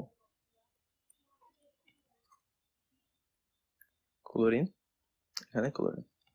তো আই হোপ বুঝতে পারছো যে অর্থ এবং অর্থ মেটা প্যারার ভিতর পার্থক্য কি এবং অর্থ মেটা প্যারা কারা। আচ্ছা, মেটার ভিতর কি কি আছে আমার? মেটার ভিতর যে বন্ধনে তুমি ডবল বন্ড পাবা, যেই প্রতিস্থাপকে, সেটাই মেটার ভিতর থাকবে। মোটামুটি এন এর সঙ্গে, এন অথবা অক্সিজেনের সঙ্গে তোমার হচ্ছে ডবল বন্ড থাকবে। তো এক্সাম্পলস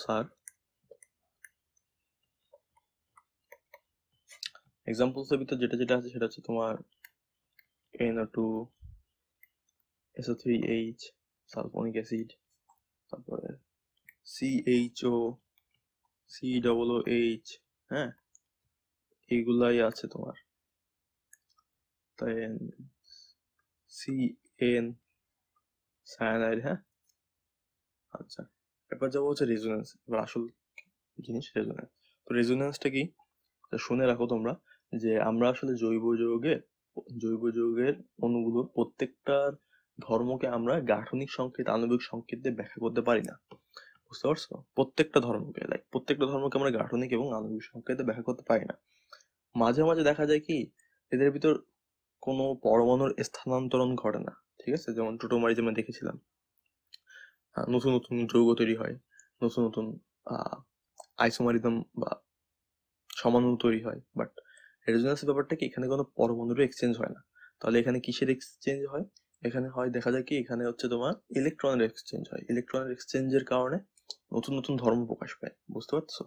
তো জৈব যৌগের প্রত্যেকটা জিনিস, প্রত্যেকটা অণু ধর্মকে গাঠনিক এবং আণবিক সংকেত দিয়ে ব্যাখ্যা করা যায় না।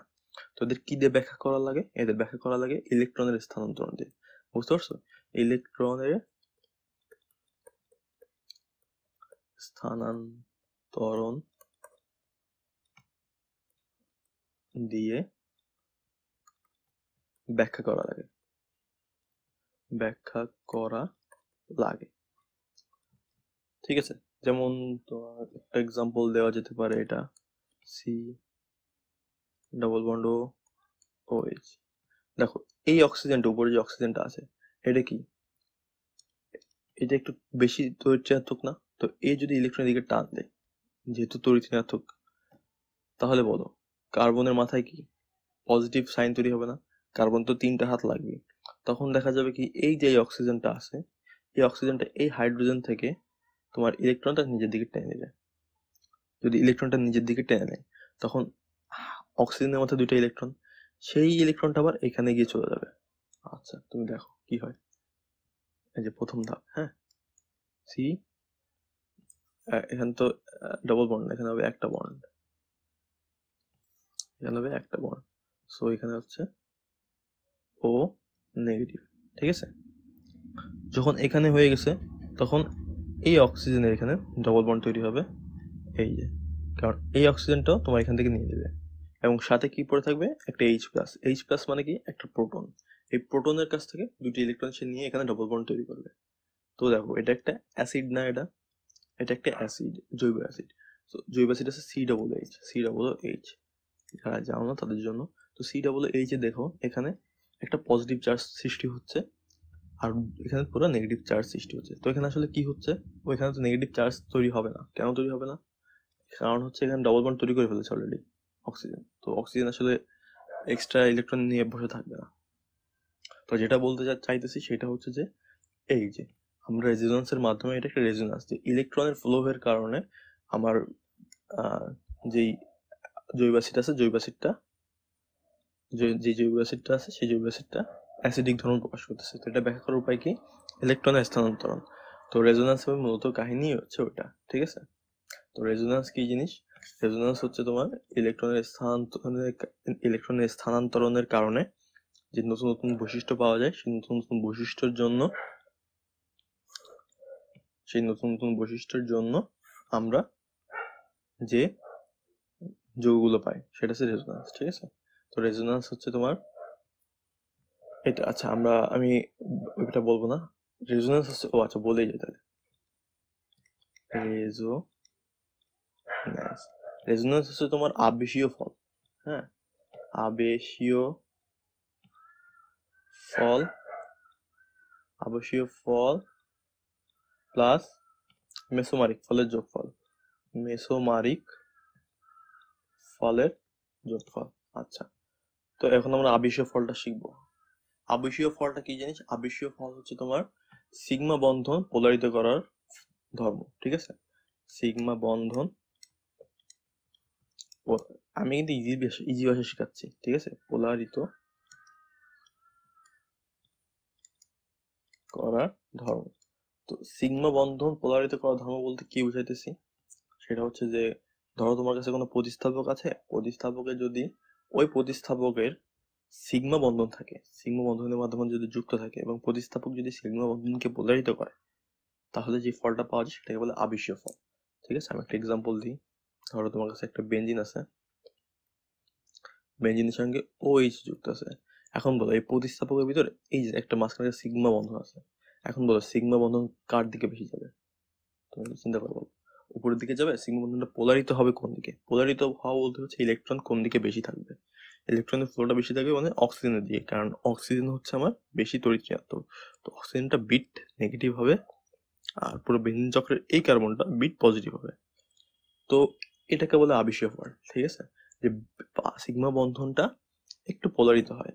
আচ্ছা, আবেশীয় ফলের জন্য এই আবেশীয় ফলের এটা বলে ইন্ডাকশন ইফেক্ট, এটা বলে আই মাইনাস হবে, এটাকে বলে আই প্লাস।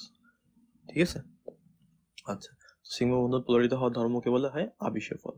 তা এখানে আবেশীয় ফলের একটা মান আছে, এটা পজিটিভ আবেশীয় ফল নাকি নেগেটিভ আবেশীয় ফল। তো এটা হবে হচ্ছে তোমার নেগেটিভ আবেশীয় ফল। কেন হবে? কারণ হচ্ছে দেখো আবেশীয়, আচ্ছা আমি লিখে দিই, আবেশীয় ফলের চিহ্ন হয়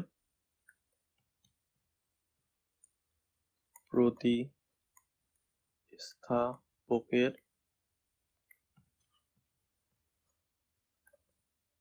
চিহ্ন অনুসারে। ঠিক আছে? তো এখানে আবেশীয় ফলের চিহ্নটা কি হবে? নেগেটিভ হবে। বুঝতে পারছো? আচ্ছা, মেসোমারিক ফল কি? মেসোমারিক ফল কি? মেসোমারিক ফল হচ্ছে তোমার পাই বন্ধন পোলারিত হওয়ার ধর্ম। ঠিক আছে? পাই বন্ধন পোলারিত হওয়ার ধর্ম। পাই বন্ধন পোলারিত হওয়ার ধর্ম হচ্ছে তোমার মেসোমারিক ফল। ঠিক আছে? আচ্ছা, তো পাই আগের বার সিগমা বন্ধন পোলারিত হচ্ছিল, এখন কি কোন বন্ধন পোলারিত হবে? পাই বন্ধন। একদম ইজি ব্যাপার, বুঝছো? তো আমি একটা এক্সাম্পল দিয়ে দেখাই। ধরো তোমার কাছে এরকম একটা যৌগ আছে সি ডবল বন্ড সি, তারপর সি ডবল বন্ড ও। এরকম যৌগ থাকা কি পসিবল? হ্যাঁ পসিবল। এরকম যৌগ থাকা পসিবল না? তো আমার হচ্ছে এখানে কি ভাঙবে? আমার হচ্ছে এখানে ভাঙবে হচ্ছে তোমার পাই বন্ধন পোলারিত হবে, তাই না? পাই বন্ধন যদি পোলারিত হয়, দেখো ধরো এইটা হঠাৎ করে আমার একটু বিট নেগেটিভ হয়ে গেছে আবেশীয় ধর্মের কারণে। তো এই কি করবে? ইলেকট্রনটা পুরোটা নিজের দিকে টেনে নেবে। কালার চেঞ্জ করে দেখায়, এই ইলেকট্রনটা সে নিজের দিকে পুরো টেনে নেবে। তখন এই কার্বনটা কি পজিটিভ থাকবে? না, সেও ইলেকট্রন চাইবে, সেই ইলেকট্রনটা এখান থেকে চাইবে, যার ফলে এই ইলেকট্রনটা একে নিবে, হুম, এই ইলেকট্রনটা এই নিবে, আর হ্যাঁ, তো এইটাই হবে। দেখো এই ইলেকট্রনটা এখানে এসে গিয়ে চলে আসবে না? দেখো তুমি দেখো কি হবে। তো এটা দেখা যাবে হচ্ছে পাই বন্ধনটা পোলারিত হয়ে গেলে এখানে একটা বন্ধন নেগেটিভ, এখানে তৈরি হবে ডবল বন্ড সি, তাই না? কারণ যখন এই ইলেকট্রনটা এই নিয়ে নিছে, আবার এই ইলেকট্রন চাইতেছে, এর কারণে দেখা যাবে যে এই ইলেকট্রনটা মাঝখানে ডবল বন্ড তৈরি করে দিবে, এবং এখানে একটা কার্বন, অ্যান্ড আলটিমেটলি দেখা যাবে কি এখানে পজিটিভ চার্জের সৃষ্টি হয়েছে, কারণ এইটাই মূলত ইলেকট্রনটা দিয়ে দিতেছে, তাই না? এটাই মূলত ইলেকট্রনটা দিয়ে দিতেছে।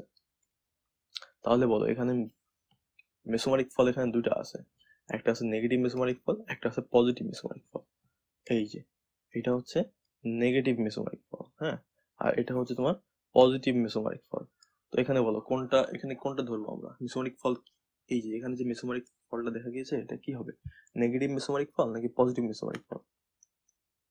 আচ্ছা, তো এটা হবে হচ্ছে তোমার নেগেটিভ মেসোমারিক ফল, কারণ আমরা হচ্ছে প্রাধান্য দিব কাকে? প্রাধান্য দিব হচ্ছে তোমার প্রতিস্থাপককে। ঠিক আছে? তো মেসোমারিক ফলের প্রতিস্থাপকের, সো যে এখান থেকে লিখি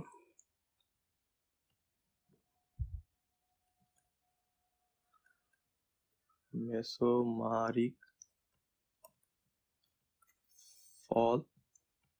মেসোমারিক ফল হচ্ছে নেগেটিভ নাকি পজিটিভ? মেসোমারিক ফলের চিহ্ন, মেসোমারিক ফলের চিহ্ন কার উপর ডিপেন্ডেন্ট? প্রতিস্থাপকের উপরে। প্রতিস্থাপকের উপর নির্ভর করে। ঠিক আছে? আচ্ছা, যেটুকু জানা দরকার আমি সেটুকু জানাই দিচ্ছি, বেশি জানাই দিচ্ছি না।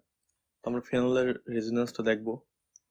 তো রেজোন্যান্সটা কি বলছিলাম? আবেশীয় ফল এবং মেসোমারিক ফলের যোগফল, ইন্ডাকশন ইফেক্ট এন্ড মেসোমারিক ইফেক্টের যোগফল। তো রেজোন্যান্সের ফলে কি হয়? রেজোন্যান্স কেন প্রয়োজন? কারণ হচ্ছে মাঝে মাঝে আমাদের বিভিন্ন জৈব যৌগের দেখা যায় যে গাঠনিক সংকেত, আণবিক সংকেত দিয়ে সবকিছু ব্যাখ্যা করতে পারতেছি না, তখন আমরা দেখা যায় যে ইলেকট্রনের স্থানান্তরণের কারণে নতুন নতুন ধর্ম চলে আসে। এই নতুন নতুন ধর্মকে ব্যাখ্যা করার জন্য আমরা নতুন একটা কনসেপ্ট এনেছি, সেটা হচ্ছে রেজোন্যান্স। এখন রেজোন্যান্সের কারণ হিসেবে দেখা গিয়েছে আবিষীয় ফল এবং মেসোমারিক ফলের জন্য রেজোন্যান্সটা ঘটতেছে। ঠিক আছে, তো আমরা ফেনলের এখন রেজোন্যান্সটা দেখবো যে কিভাবে ফেনলের বিভিন্ন ধর্মের উপর রেজোন্যান্সের প্রভাব আছে। আচ্ছা, তো আমরা একটা ফেনল আঁকাই।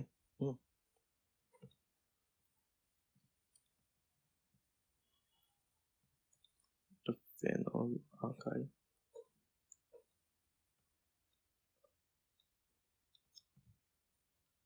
OH, এটা একটা ফেনল, তাই না?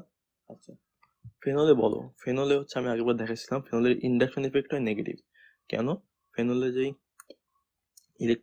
ফেনল হচ্ছে এই যে সিগমা বন্ধনটা আছে, সে পোলারিত করে ফেলে। পোলারিত করে এটা নেগেটিভ হয়, এটা পজিটিভ হয়, যার কারণে কি হয়, এটা এখানে একটা ইন্ডাকশন ইফেক্ট দেখা যায়। সো ফেনলের ইন্ডাকশন ইফেক্ট নেগেটিভ, এখানে হবে কি পজিটিভ, কার্বনের ইন্ডাকশন ইফেক্ট পজিটিভ। আচ্ছা, এর ফলে কি হয়? এর ফলে যেটা হয় সেটা হচ্ছে যে এই যে তোমার হচ্ছে এই অক্সিজেনটা যেহেতু নেগেটিভ হয়ে গেছে, এখন কি এখানে তো এখানে তোমার তোমার হচ্ছে জোড় ইলেকট্রন আছে, তাই না? তো এখানে জোড় ইলেকট্রন আছে, তো এই জোড় ইলেকট্রন এখানে কি বেড়ে যাবে না? অক্সিজেনে কয়টা জোড় ইলেকট্রন? দুইটা জোড় ইলেকট্রন, মানে দুইটা কি বলে এটাকে, মুক্ত জোড় ইলেকট্রন। হ্যাঁ, দুইটা মুক্ত জোড় ইলেকট্রন। অক্সিজেনের এখানে দুটো মুক্ত জোড় ইলেকট্রন। আবার এখানে ইন্ডাকশন ইফেক্টের কারণে বেশি নেগেটিভ হয়ে গেছে, তো আসলে ইলেকট্রন এত বেশি অক্সিজেন নিতে পারে না, তখন সে অক্সিজেনটা কি করে, অক্সিজেন হচ্ছে এখানের ভিতর ইলেকট্রন প্রবেশ করিয়ে দেয়। বুঝতে পারছো? অক্সিজেনের ভিতর ইলেকট্রন প্রবেশ করিয়ে দেয়। তখন দেখো এই কার্বনে কয়টা, এই কার্বনে একটা বন্ধন ছিল, এখানে আরেকটা যদি ইলেকট্রন আসে তাহলে দুইটা বন্ধন হবে, এখানে দুইটা বন্ধন, এই একটা বন্ধন, এই একটা বন্ধন, এখানে একটা বন্ধন, তিনটা বন্ধন, পাঁচটা বন্ধন মোট। তো এই কার্বনে এই কার্বনটা দেখা যাবে যে পাঁচটা বন্ধন তৈরি হবে। সো এই এতগুলো বন্ধন আসলে কার্বন নিতে পারে না, তার নেওয়ার মতো জায়গায় নেই, অর্থাৎ অরবিটালই নেই। তখন এই বন্ধনের যে ইলেকট্রনটা আছে সে এই কার্বনের মাথায় গিয়ে যোগ হয়। তাহলে দেখো পরের চিত্রটা কেমন হবে।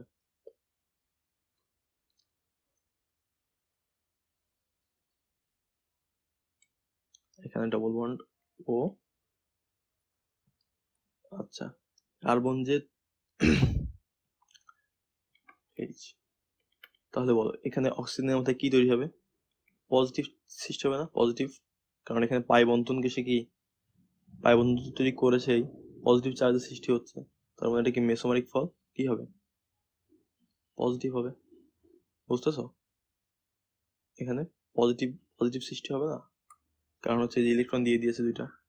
হুম, আর এখান দিয়ে দুইটা ইলেকট্রন এসে জমা হয়েছে, কারণ এখানে সে বন্ধনটা নাই। দেখো, ঠিক আছে, এখানে দুইটা ইলেকট্রন এসে জমা হয়েছে। এর পরের ধাপে কি হবে? এর পরের ধাপে এই ইলেকট্রনটা কি এখানে স্টেবল হবে? একটা দুইটা, এই ইলেকট্রনটা এই ধাপে স্টেবল হবে না, তখন এই ইলেকট্রন গুলা যেটা হবে, এই ইলেকট্রনটা এখানে চলে আসবে। এখন এই কার্বন অনেক বেশি ইলেকট্রন হয়ে যাবে, তখন এই যে বন্ধনটা আছে এই বন্ধনটা ভেঙে গিয়ে এখানে এসে যোগ হবে। তাহলে পরের চিত্রটা কেমন হবে? খুবই ইজি, রেজোন্যান্স বোঝা খুবই ইজি। এই যে ডবল বন্ড ও, অক্সিজেনে একটা পজিটিভ চার্জ আছে, কেন? কারণ মেসোমারিক ফলের কারণে ও দুই জোড় ইলেকট্রন থেকে এক জোড় ইলেকট্রন দিয়ে দিয়েছিল, তাই।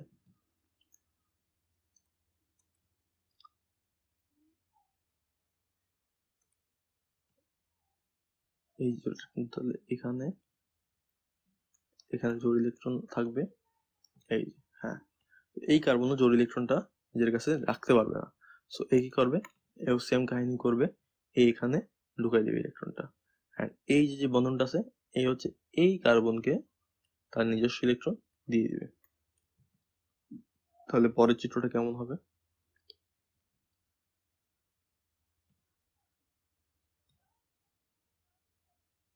একটা বন্ড, একটা বন্ড, এই দুটা জোড় ইলেকট্রন, এই যে অক্সিজেন, এই যে হাইড্রোজেন, এই যে পজিটিভ। ঠিক আছে, আচ্ছা, এবার বলো কি হবে। এইবার হচ্ছে এই যে মুখ্য যে ইলেকট্রনটা আছে এখানে গিয়ে অ্যাড হবে, তখন কার্বনের আগের মতো আবার সেই পাঁচটা বন্ধন তৈরি হবে। তো এবার দেখা যাবে কি এই যে এটা আছে, এই যে এই বন্ধনটা, এই বন্ধনের ইলেকট্রন জোড় আবার অক্সিজেন ব্যাক নিয়ে নেবে। ঠিক আছে, এটা হচ্ছে 5 নম্বর চিত্র।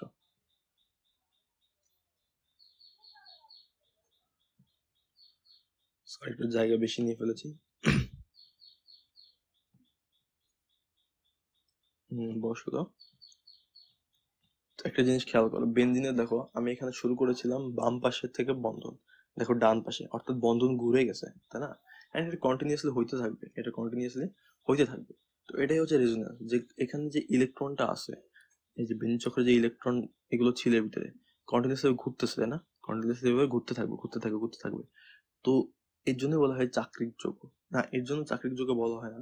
বেঞ্জিনের ভিতরে যে ইলেকট্রন গুলো ফ্লো হচ্ছে এই যেভাবে, এটা হচ্ছে বেঞ্জিনের একটা আলাদা ধর্ম, এবং এটা ব্যাখ্যা করার জন্য তোমার রেজোন্যান্সই প্রয়োজন। রেজোন্যান্স ছাড়া এটা ব্যাখ্যা করা পসিবলই না।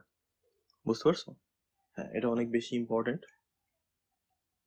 কেন ইম্পর্টেন্ট আমি একটু দেখাই।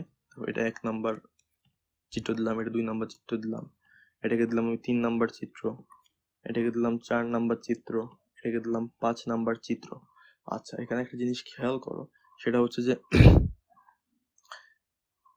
এই যে এখানে যে রেজোন্যান্সটা হচ্ছে, এই রেজোন্যান্সের কারণে দেখো এই যে 2 নাম্বার চিত্র, 2 নাম্বার খেয়াল করো, 2 নাম্বার চিত্রে, এই 2 নাম্বার চিত্রে দেখো কোথায় এক্সট্রা ইলেকট্রন কোথায় আছে? অর্থ অবস্থানে। 3 নাম্বার চিত্রে দেখো এক্সট্রা ইলেকট্রন কোথায় আছে? অর্থ অবস্থানে, তাই না? এক্সট্রা ইলেকট্রন আছে তোমার অর্থ অবস্থানে। এই চিত্রে দেখো ইলেকট্রন আছে কোথায়? অর্থ অবস্থানে, সরি 3 নাম্বার চিত্রে মেটা অবস্থানে, প্যারা অবস্থানে, এবং 4 নাম্বার চিত্রে অর্থ অবস্থানে এক্সট্রা ইলেকট্রন আছে। তো বাইরে থেকে যদি কোনো প্রতিস্থাপক আসে যার ইলেকট্রনের প্রতি অনেক নেশা, সে হচ্ছে ইলেকট্রোফাইল। বুঝতে পারছো? যার ইলেকট্রনের প্রতি অনেক নেশা, ইলেকট্রোফাইল, তাহলে সে কোথায় এসে যুক্ত হয় বলো? যেখানে বেশি ইলেকট্রন আছে। তো এখানে কোন কার্বনে বেশি ইলেকট্রন আছে? এই যে এখানে 2 নাম্বার চিত্রে অর্থ অবস্থানে, 3 নাম্বার চিত্রে মেটা অবস্থানে, 4 নাম্বার চিত্রে প্যারা অবস্থানে, 2 নাম্বার চিত্রে অর্থ অবস্থানে, 3 নাম্বার চিত্রে প্যারা অবস্থানে, 4 নাম্বার চিত্রে অর্থ অবস্থানে।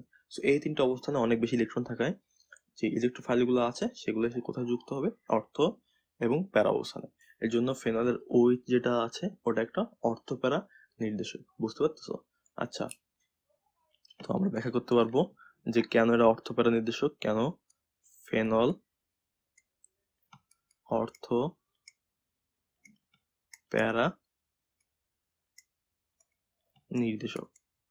বুঝছো? তুমি চিত্র এঁকে যদি তুমি লিখে দাও যে কেন, এটা ঘতে আসবে যে তোমার রেজোন্যান্সটা এঁকে দেখাবে যে রেজোন্যান্সের এখানে ইন্ডাকশন ইফেক্ট হচ্ছে নেগেটিভ এবং মেসোমারিক ইফেক্ট হচ্ছে তোমার পজিটিভ।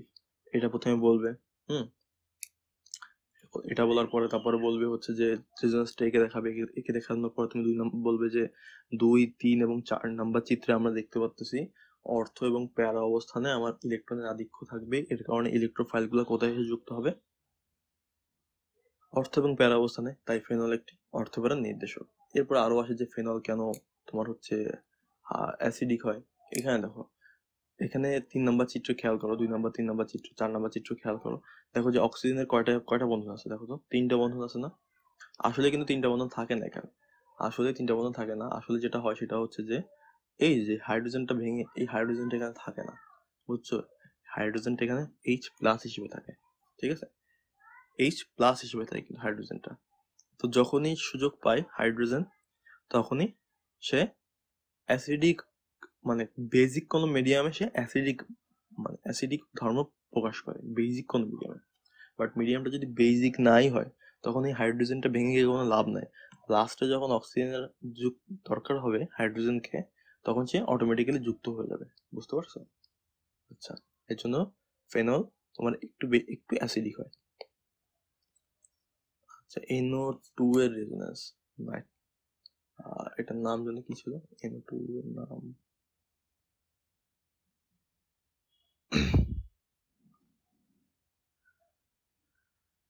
নাইট্রেট মূলক ছিল না? আচ্ছা, ওটা কি ছিল ওটা ডিপেন্ড করতেছে না। আপাতত আমরা দেখবো হচ্ছে NO2 কেমনে কাজ করে। ঠিক আছে?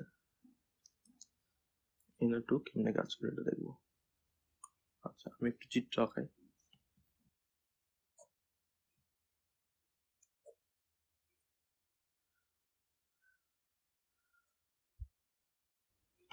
মনে হচ্ছে ঠিক আছে।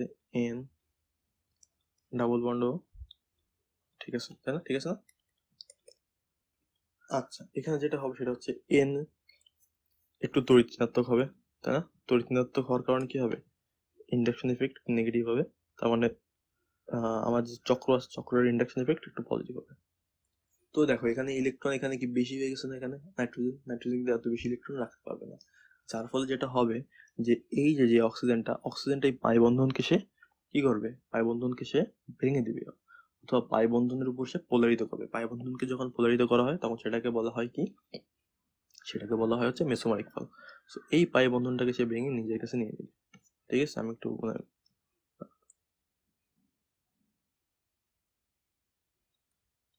মোছার ট্রাই করতেছিলাম। তো পাই বন্ধনটা ইলেকট্রন সে নিজের দিকে নিয়ে নেবে। হ্যাঁ, তাহলে বলো পাই বন্ধনটা ইলেকট্রন যদি সে নিজের দিকে নিয়ে নেয় তখন নাইট্রোজেনের ভিতরে ইলেকট্রনের প্রভাব মানে ঘাটতি পারবে না। নাইট্রোজেনের ইলেকট্রনটাকে সে এই বন্ধন থেকে নেবে, বুঝছো? বন্ধন থেকে নেবে। তাহলে দেখো পরের চিত্র কেমন হয়, পরের চিত্রটা দেখলে বুঝবা। এই নাইট্রোজেন, এই অক্সিজেন তো আবার তো এক বন্ধন হবে অক্সিজেন। সো এক বন্ধন দিয়ে অক্সিজেন নেগেটিভ, এখানে ডবল বন্ড হবে না। কেন ডবল বন্ড হবে? কারণ এই যে অক্সিজেনে তোমার, নাইট্রোজেনে তোমার অরবিটাল ফুলফিল করতেছি আমরা, তাই না? নাইট্রোজেনের অরবিটাল আমরা ফুলফিল করতেছি, তখন এখানে বন্ধনটা থাকবে না, এখানে থাকবে, এখানে থাকবে। এবং এখানে দেখো পজিটিভ চার্জের সৃষ্টি হবে। এখানে আমার কি পজিটিভ চার্জের সৃষ্টি হবে না? সেটা ইলেকট্রন দিয়ে দিয়েছে নাইট্রোজেনকে। মানে নাইট্রোজেন বলতে এই কার্বন এবং এই নাইট্রোজেনকে ভাগাভাগি করে দিয়ে দিয়েছে, তাই না? আচ্ছা, তো এখানে যদি পজিটিভ চার্জের তৈরি হয়, আমার কি মেনে নেবে কেউ এখানে পজিটিভ চার্জ? তোমার তোমার যে চক্র আছে, চক্রকে মেনে নেবে না। তখন এই ইলেকট্রনটা এখানে দিয়ে দিবে, ঠিক আছে? এই ইলেকট্রনটা চক্রকে দিয়ে দিবে, তার নিজস্ব ইলেকট্রন দিয়ে পজিটিভ চার্জকে সে ডিমিনিশ করার চেষ্টা করবে। এর ফলে যেটা হবে সেটা হচ্ছে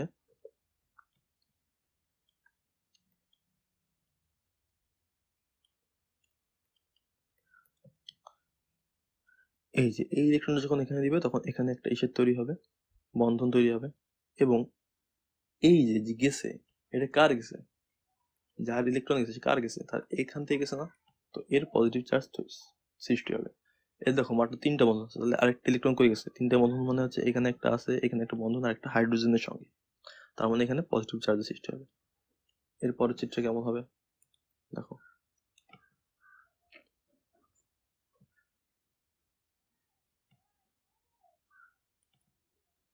এখানে ডবল বন্ড এন, এখানে ও, এখানে ও। আচ্ছা, তো এখানে একটা ছিল আগে, আমি দিতে ভুলে গেছিলাম। এখানে যে পজিটিভ চার্জ আছে, এই পজিটিভ চার্জকে চক্র রাখতে চাইবে না। সো এই বন্ধনটা গিয়ে একে হেল্প করবে, ঠিক আছে, তোমার পজিটিভ চার্জটাকে ভাঙার জন্য। তখন এখানে একটা বন্ধন তৈরি হবে এবং এখানে একটা পজিটিভ চার্জের সৃষ্টি হবে, তাই না? ইজি, বুঝতে পারতেছো? এখানে গিয়ে পজিটিভ চার্জের সৃষ্টি হবে।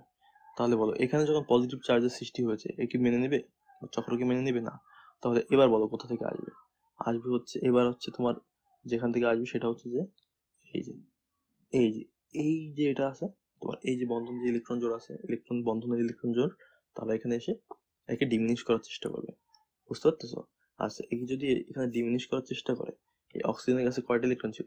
অনেকগুলো ছিল না? যেহেতু ইলেকট্রন অলরেডি নিয়ে রেখেছিল, তো ও আবার কি করবে? ইলেকট্রনটা এখানে ব্যাক দিবে। কারণ নাইট্রোজেন তো আবার ইলেকট্রনের অভাবে ভুগবে, তাই না? নাইট্রোজেন আবারও ইলেকট্রনের অভাবে ভুগবে। সো পরের চিত্রটা কেমন হবে? পরের চিত্রটা হবে হচ্ছে এরকম। এক বন্ড নাইট্রোজেন, ডবল বন্ড ও, এখানে একটা ও, এখানে বন্ধন চলে এসেছে এইটা, এইটা। এই যে বেঞ্জিন চক্রে দেখো আমি এই বন্ধনগুলো যেখানে যেখানে দিয়েছিলাম, এখানে বন্ধন দিয়েছিলাম, এখানে বন্ধন দিয়েছিলাম, এখানে বন্ধন দিয়েছিলাম, প্রত্যেকটা জিনিস, প্রত্যেকটা অর্ডার চেঞ্জ হয়ে গেছে, তাই না? প্রত্যেকটা অর্ডার চেঞ্জ হয়ে গেছে। তার মানে বেঞ্জিন চক্রে যে ইলেকট্রন গুলো আছে ওগুলো ডিলোকালাইজড, ওগুলো ঘুরতে আছে, ঘুরতে আছে, ঘুরতে আছে, বুঝতে পারছো? আচ্ছা, এখানে বলো এখানে ইন্ডাকশন ইফেক্ট কি?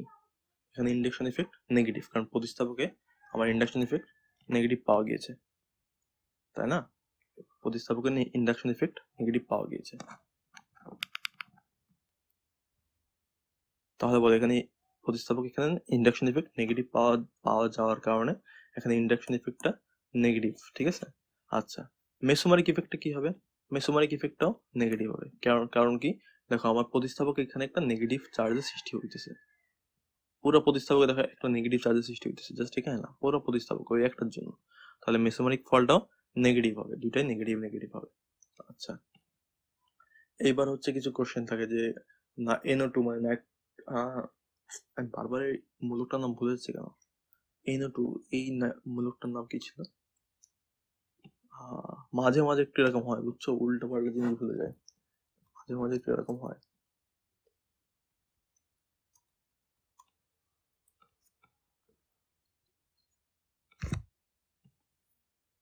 NO2 ফাংশনাল গ্রুপের নাম কি ছিল? ওটার নাম ছিল হচ্ছে নাইট্রো। নাইট্রোবেনজিন নাইট্রো গ্রুপ, হ্যাঁ। আচ্ছা, তো একটা কোশ্চেন ছিল যে তোমার হচ্ছে নাইট্রো NO2 এগুলো হচ্ছে তোমার কি? এটা ছিল মেটা নির্দেশক, এটা আমরা বলেছিলাম। তাহলে মেটা নির্দেশক কেন? এখান থেকে প্রশ্ন যেটা হচ্ছে এটা মেটা নির্দেশক কেন? আমি যদি এখানে মার্কিং করি, এটা 1 নম্বর চিত্র, এটা 2 নম্বর চিত্র, এটা 3 নম্বর চিত্র, এটা 4 নম্বর চিত্র, এটা 5 নম্বর চিত্র, যদি আমি মার্কিং করি, দেখো বেনজিন চক্রের 2 নম্বর চিত্র, 3 নম্বর চিত্র এবং 4 নম্বর চিত্রে একটা অস্বাভাবিক জিনিস তুমি খেয়াল করবে। অস্বাভাবিক জিনিসটা কি? যে 2 নম্বর চিত্র, 3 নম্বর চিত্র, 4 নম্বর চিত্রে অর্থ এবং প্যারা অবস্থানে, দেখো এই যে এই অর্থ, 3 নম্বর চিত্রে প্যারা, আবার 4 নম্বর চিত্রে অর্থ, এই তিনটা অবস্থানে ইলেকট্রনের কোনো আধিক্য নাই। তো বল ইলেকট্রোফাইল যখন আসবে, তখন যখন তারা যখন ইলেকট্রন খুঁজবে বেনজিন চক্রে, তারা কি অর্থ এবং প্যারা অবস্থানে এক্সট্রা ইলেকট্রন পাবে? পাবে না। তারা কোথায় এক্সট্রা ইলেকট্রন পাবে? তারা পাবে হচ্ছে মেটা অবস্থানে। এই যে এই মেটা অবস্থানগুলোই সবসময় ইলেকট্রন আছে, দেখো। বাট এই অর্থ প্যারা অবস্থানে কোথাও না কোথাও ইলেকট্রনের ঘাটতি আছে। সো ইলেকট্রোফাইল কি চায়? তারা ইলেকট্রন চায়। ইলেকট্রন চাইলে তারা কি অর্থ এবং প্যারা অবস্থানে আসবে? আসবে না, তারা মেটা অবস্থানে এসে যুক্ত হবে। বুঝতে পারতেছো? সো বেনজিন NO2 মূলক যদি থাকে, এরা কি করে? রেজোন্যান্সের মাধ্যমে দেখা যায় এরা হচ্ছে মেটা ইন্ডিকেট করে। ঠিক আছে, মেটা অবস্থা তারা বলে তোমরা যাও মেটা অবস্থানে গিয়ে বসো, মেটা নির্দেশক।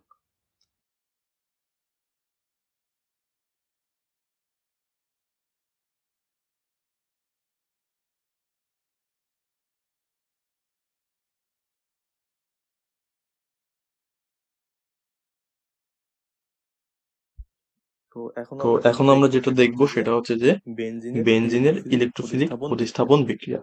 ইলেকট্রোফিলিক প্রতিস্থাপন বিক্রিয়া ইংলিশে বলে ইলেকট্রোফিলিক সাবস্টিটিউশন রিঅ্যাকশন। তো এটা আসলে কিভাবে হয়? তোমাদের আগেও শিখিয়েছি, আগে একটা ভিডিও দিয়েছিলাম, ওখানে বলেছিলাম যে ইলেকট্রোফাইল কাদের বলে। ইলেকট্রোফাইল কাদের বলে? ইলেকট্রোফাইল। তো ইলেকট্রোফাইল কারা? যারা হচ্ছে তোমার ইলেকট্রনের প্রতি আকর্ষণ বেশি থাকে, তাদের বলে ইলেকট্রোফাইল। ইংলিশে দুইটা ওয়ার্ড আছে, ফিলিয়া এবং ফোবিয়া। তো ফিলিয়া অর্থ বোঝায় হচ্ছে আকর্ষণ, ফোবিয়া অর্থ বোঝায় ভয়। তো একটা হচ্ছে ইলেকট্রোফোবিক বলতে পারো, যাদের ইলেকট্রনের সাথে কোনো সম্পর্ক না, ভয় আছে। আরেকটা আছে ইলেকট্রোফাইল। ইলেকট্রোফাইল মানে যাদের ইলেকট্রনের প্রতি আকর্ষণ বেশি। তো ইলেকট্রনের প্রতি আকর্ষণ কাদের বেশি হবে? যাদের হচ্ছে পজিটিভ চার্জ হবে। পজিটিভ চার্জ কাদের আছে? ধরো 2+। 2+ কি একটা ইলেকট্রোফাইল, কারণ এদের পজিটিভ চার্জ আছে, এদের ইলেকট্রনের প্রতি চাহিদা বেশি, অর্থাৎ নেগেটিভ আয়নের প্রতি চাহিদা বেশি।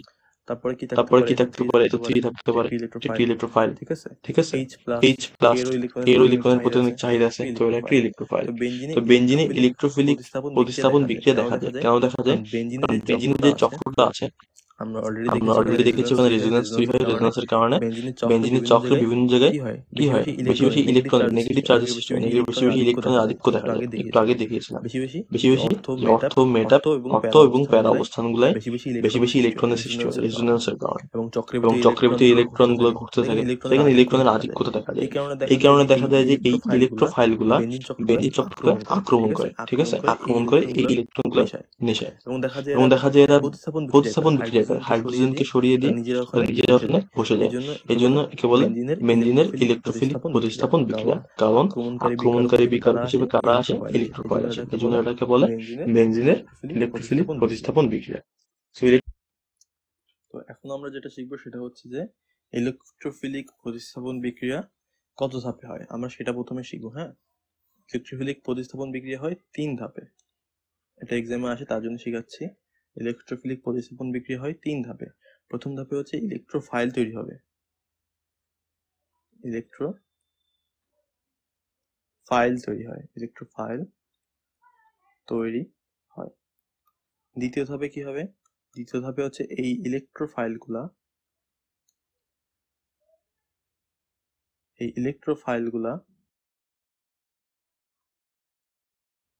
বেঞ্জিনের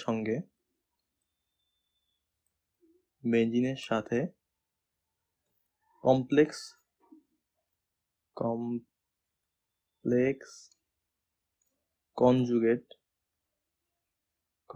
কনজুগেট তৈরি করে, ঠিক আছে। এবং 3 নম্বর ধাপে যেটা হয় সেটা হচ্ছে যে কমপ্লেক্স কনজুগেট যেটা আছে ওটা ভেঙে যায়, ভেঙে আমাদের কাঙ্ক্ষিত পদার্থ তৈরি করে, ঠিক আছে। তো কমপ্লেক্স কনজুগেট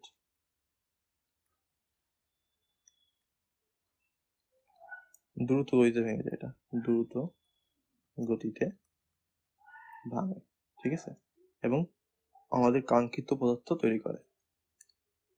ভাঙে এবং আমাদের কাঙ্ক্ষিত পদার্থ তৈরি করে। এটা কিন্তু ধীর গতি, এটা ধীর গতিতে হয়, আর নিচেরটা হয় দ্রুত গতিতে। আচ্ছা, তাহলে নাইট্রেশনটা দেখবো, নাইট্রেশনটা কিভাবে হয়। নাইট্রেশনে তোমার যদি ফুল বিক্রিয়াটা লিখি তাহলে হচ্ছে এরকম। বিক্রিয়ার মাধ্যম হিসেবে আমরা H2SO4 হিসেবে ইউজ করি, এবং 50 ডিগ্রি সেন্টিগ্রেড টেম্পারেচারের মতো তাপমাত্রা। তখন আর কি আমাদের তৈরি হয় হচ্ছে এখান থেকে NO2 প্লাস পানি, ঠিক আছে। এটা হচ্ছে নাইট্রেশন বিক্রিয়া। নাইট্রেশন বিক্রিয়া একটা ইলেকট্রোফিলিক প্রতিস্থাপন বিক্রিয়া। এটা 3 ধাপে হয়। 3 ধাপটা আমরা একটু দেখবো এখন। 3 ধাপে কোন 3 ধাপে হয়। তো এখান দিই ধাপ 1 নম্বর ধাপ দিই। 1 নম্বর ধাপে কি হয়? 1 নম্বর ধাপে হচ্ছে তোমার ইলেকট্রোফাইল তৈরি হবে। সো ইলেকট্রোফাইল তৈরি হতে হবে। ইলেকট্রোফাইল কেমন তৈরি হয় দেখো, একবার লিখি H2SO4। আচ্ছা, এখানে একটা জিনিস খেয়াল করো, এখানে যুক্ত হয়েছে কি NO2 না? NO2 একটা ইলেকট্রোফাইল। সো আমরা NO2 আগে তৈরি করবো। NO2 যদি তৈরি হয়, এখান থেকে দেখো NO2 তৈরি হলে কি পড়ে থাকে? OH পড়ে থাকে না? এটাকে কি হিসেবে লেখা যায়? এটাকে লেখা যায় হচ্ছে তোমার OH NO2, ঠিক আছে। OH NO2 এটা কি লেখা যায়? HSO4 H। এখন দেখো NO2 তৈরি হয়েছে, আমার কি বাকি পড়ে আছে? OH পড়ে আছে, এখান থেকে H আছে, সো এখান থেকে একটা পানি তৈরি হবে, বুঝতেছো?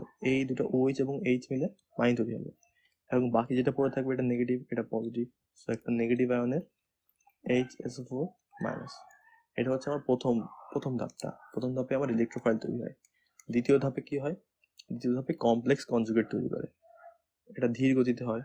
দেখো এই যে বেঞ্জিনের সঙ্গে আক্রমণকারী বিকারক কি এখানে? নাইট্রোমূলক, তাই না? নাইট্রোমূলক এখানে আক্রমণ করবে। নাইট্রোমূলক এখানে কমপ্লেক্স কনজুগেট তৈরি করে। কমপ্লেক্স কনজুগেটটা দেখতে কেমন হয় দেখো। কমপ্লেক্স কনজুগেট হচ্ছে কমপ্লেক্স, তো কার্বনের কয়টা বন্ধন থাকা লাগে? 4টা। তো দেখো এক হাতে থাকে NO2 থাকে, এবং ওই সেম হাতে H থাকবে। আবার এখানে কয়টা হাত থাকলে? 5টা হাত থাকে না এখানে কার্বনের? হ্যাঁ, আবার এই যে এটা 5টা হাত থাকে, তাই না? 5টা হাত থাকা কি পসিবল কার্বনের? না, 5টা হাত থাকা পসিবল না। তো এই জন্য এটাকে বলে কমপ্লেক্স কনজুগেট, বুঝতে পারছো? 5টা হাত থাকা পসিবল না, বাট এখানে থাকে। এর জন্য আমরা মাঝখানে এখানে একটা চিহ্ন দিই, সেটা হচ্ছে যে এরকম একটা চিহ্ন, এই যে পজিটিভ উপরে দিই, কারণ এখানে কার্বনের একটা কমপ্লেক্স কনজুগেট তৈরি হয়েছে, ঠিক আছে। দ্বিতীয় ধাপ। তৃতীয় ধাপে কি হবে? তৃতীয় ধাপে এই যে কমপ্লেক্স কনজুগেটটা আছে ওটা দ্রুত গতিতে ভেঙে যাবে, ঠিক আছে। কমপ্লেক্স কনজুগেট এক হাতে আছে NO2, আর হাতে আছে H, এবং আমার বিক্রিয়ার ভিতর একটা এক্সট্রা আয়ন ছিল, সেটা কি? HSO4 minus, HSO4 minus. পরে একটা হাইড্রোজেনের অভাব, সেই হাইড্রোজেনটা সে কই থেকে নেবে? এই যে কমপ্লেক্স কনজুগেটের হাইড্রোজেন থেকে নেবে, কমপ্লেক্স কনজুগেটের হাইড্রোজেন থেকে নিয়ে নিবে। তাহলে আমার তৃতীয় ধাপে খুব দ্রুত গতিতে রিয়াকশনটা হয়। এখানে আছে NO2, এখানে তৈরি হবে H2SO4, ঠিক আছে। তাহলে বলো এবার কি বেঞ্জিনে কোনো সমস্যা আছে? কমপ্লেক্স কনজুগেট থাকবে না, এই যে একেবারে এটা থাকবে, মানে একেবারে তোমার ডিকলাস ইলেকট্রন থাকবে। তাহলে আমার নেট বিক্রিয়া কি হবে? নেট বিক্রিয়ার মাধ্যমে যেটা উৎপন্ন হবে সেটা হচ্ছে যে প্রথম যেটা লিখেছিলাম সেটাই লিখছি। বেঞ্জিনের সঙ্গে যখন তুমি HN3 এ রিয়াক্ট করাও, এখানে তুমি H2SO4 হিসেবে নাও এবং 50 ডিগ্রি সেন্টিগ্রেড টেম্পারেচার, তখন আমার একবার উৎপন্ন হয় কি? একবার উৎপন্ন হয় হচ্ছে নাইট্রোবেনজিন, তাই না, প্লাস পানি। সো এটাই আমার বিক্রিয়া আর কি, ইলেকট্রোফিলিক প্রতিস্থাপন বিক্রিয়া। আরো কয়েকটা ইলেকট্রোফিলিক প্রতিস্থাপন বিক্রিয়া আছে, যেমন হচ্ছে তোমার সালফোনেশন, তারপরে ফিডেল ক্রাফট বিক্রিয়া, এগুলো সবই ইলেকট্রোফিলিক প্রতিস্থাপন বিক্রিয়া। তো আজকের ভিডিও এই পর্যন্ত। শর্ট ক্লাস হয়তো হয়নি কারণ একটু লেন্দি হয়ে গেছে, বাট যা যা শিখিয়েছি 2টা ক্লাসে, এই 2টা ক্লাস ফলো করলে তোমার এইচএসসি তে প্রায় 99% কমন পাওয়ার পসিবিলিটি আছে। এই পুরো নোটটা আমার করেছিলাম আমি আমার এইচএসসির সময়, যাতে আমি এক রাতের ভিতর একটা রিভিশন দিয়ে শেষ করে ফেলতে পারি আমার পড়ালেখা। এক রাত বলতে আমি 1-2 ঘন্টা শেষ করতে পারি। একটা ডায়েরিও ছিল আমার, এই ডায়েরিটা ছিল হচ্ছে তোমার কমপ্লিট অর্গানিকের উপর। এই এই ডায়েরিটা আমি জাস্ট ছোট ছোট করে জাস্ট রিয়াকশন গুলো লিখে রেখেছিলাম। কমপ্লিট অর্গানিকের রিভিশন দিতে 2 থেকে 3 ঘন্টার উপরে লাগতো না আমার। ডায়েরিটাও দিয়ে দিব তোমাদের, আমার নোটটাও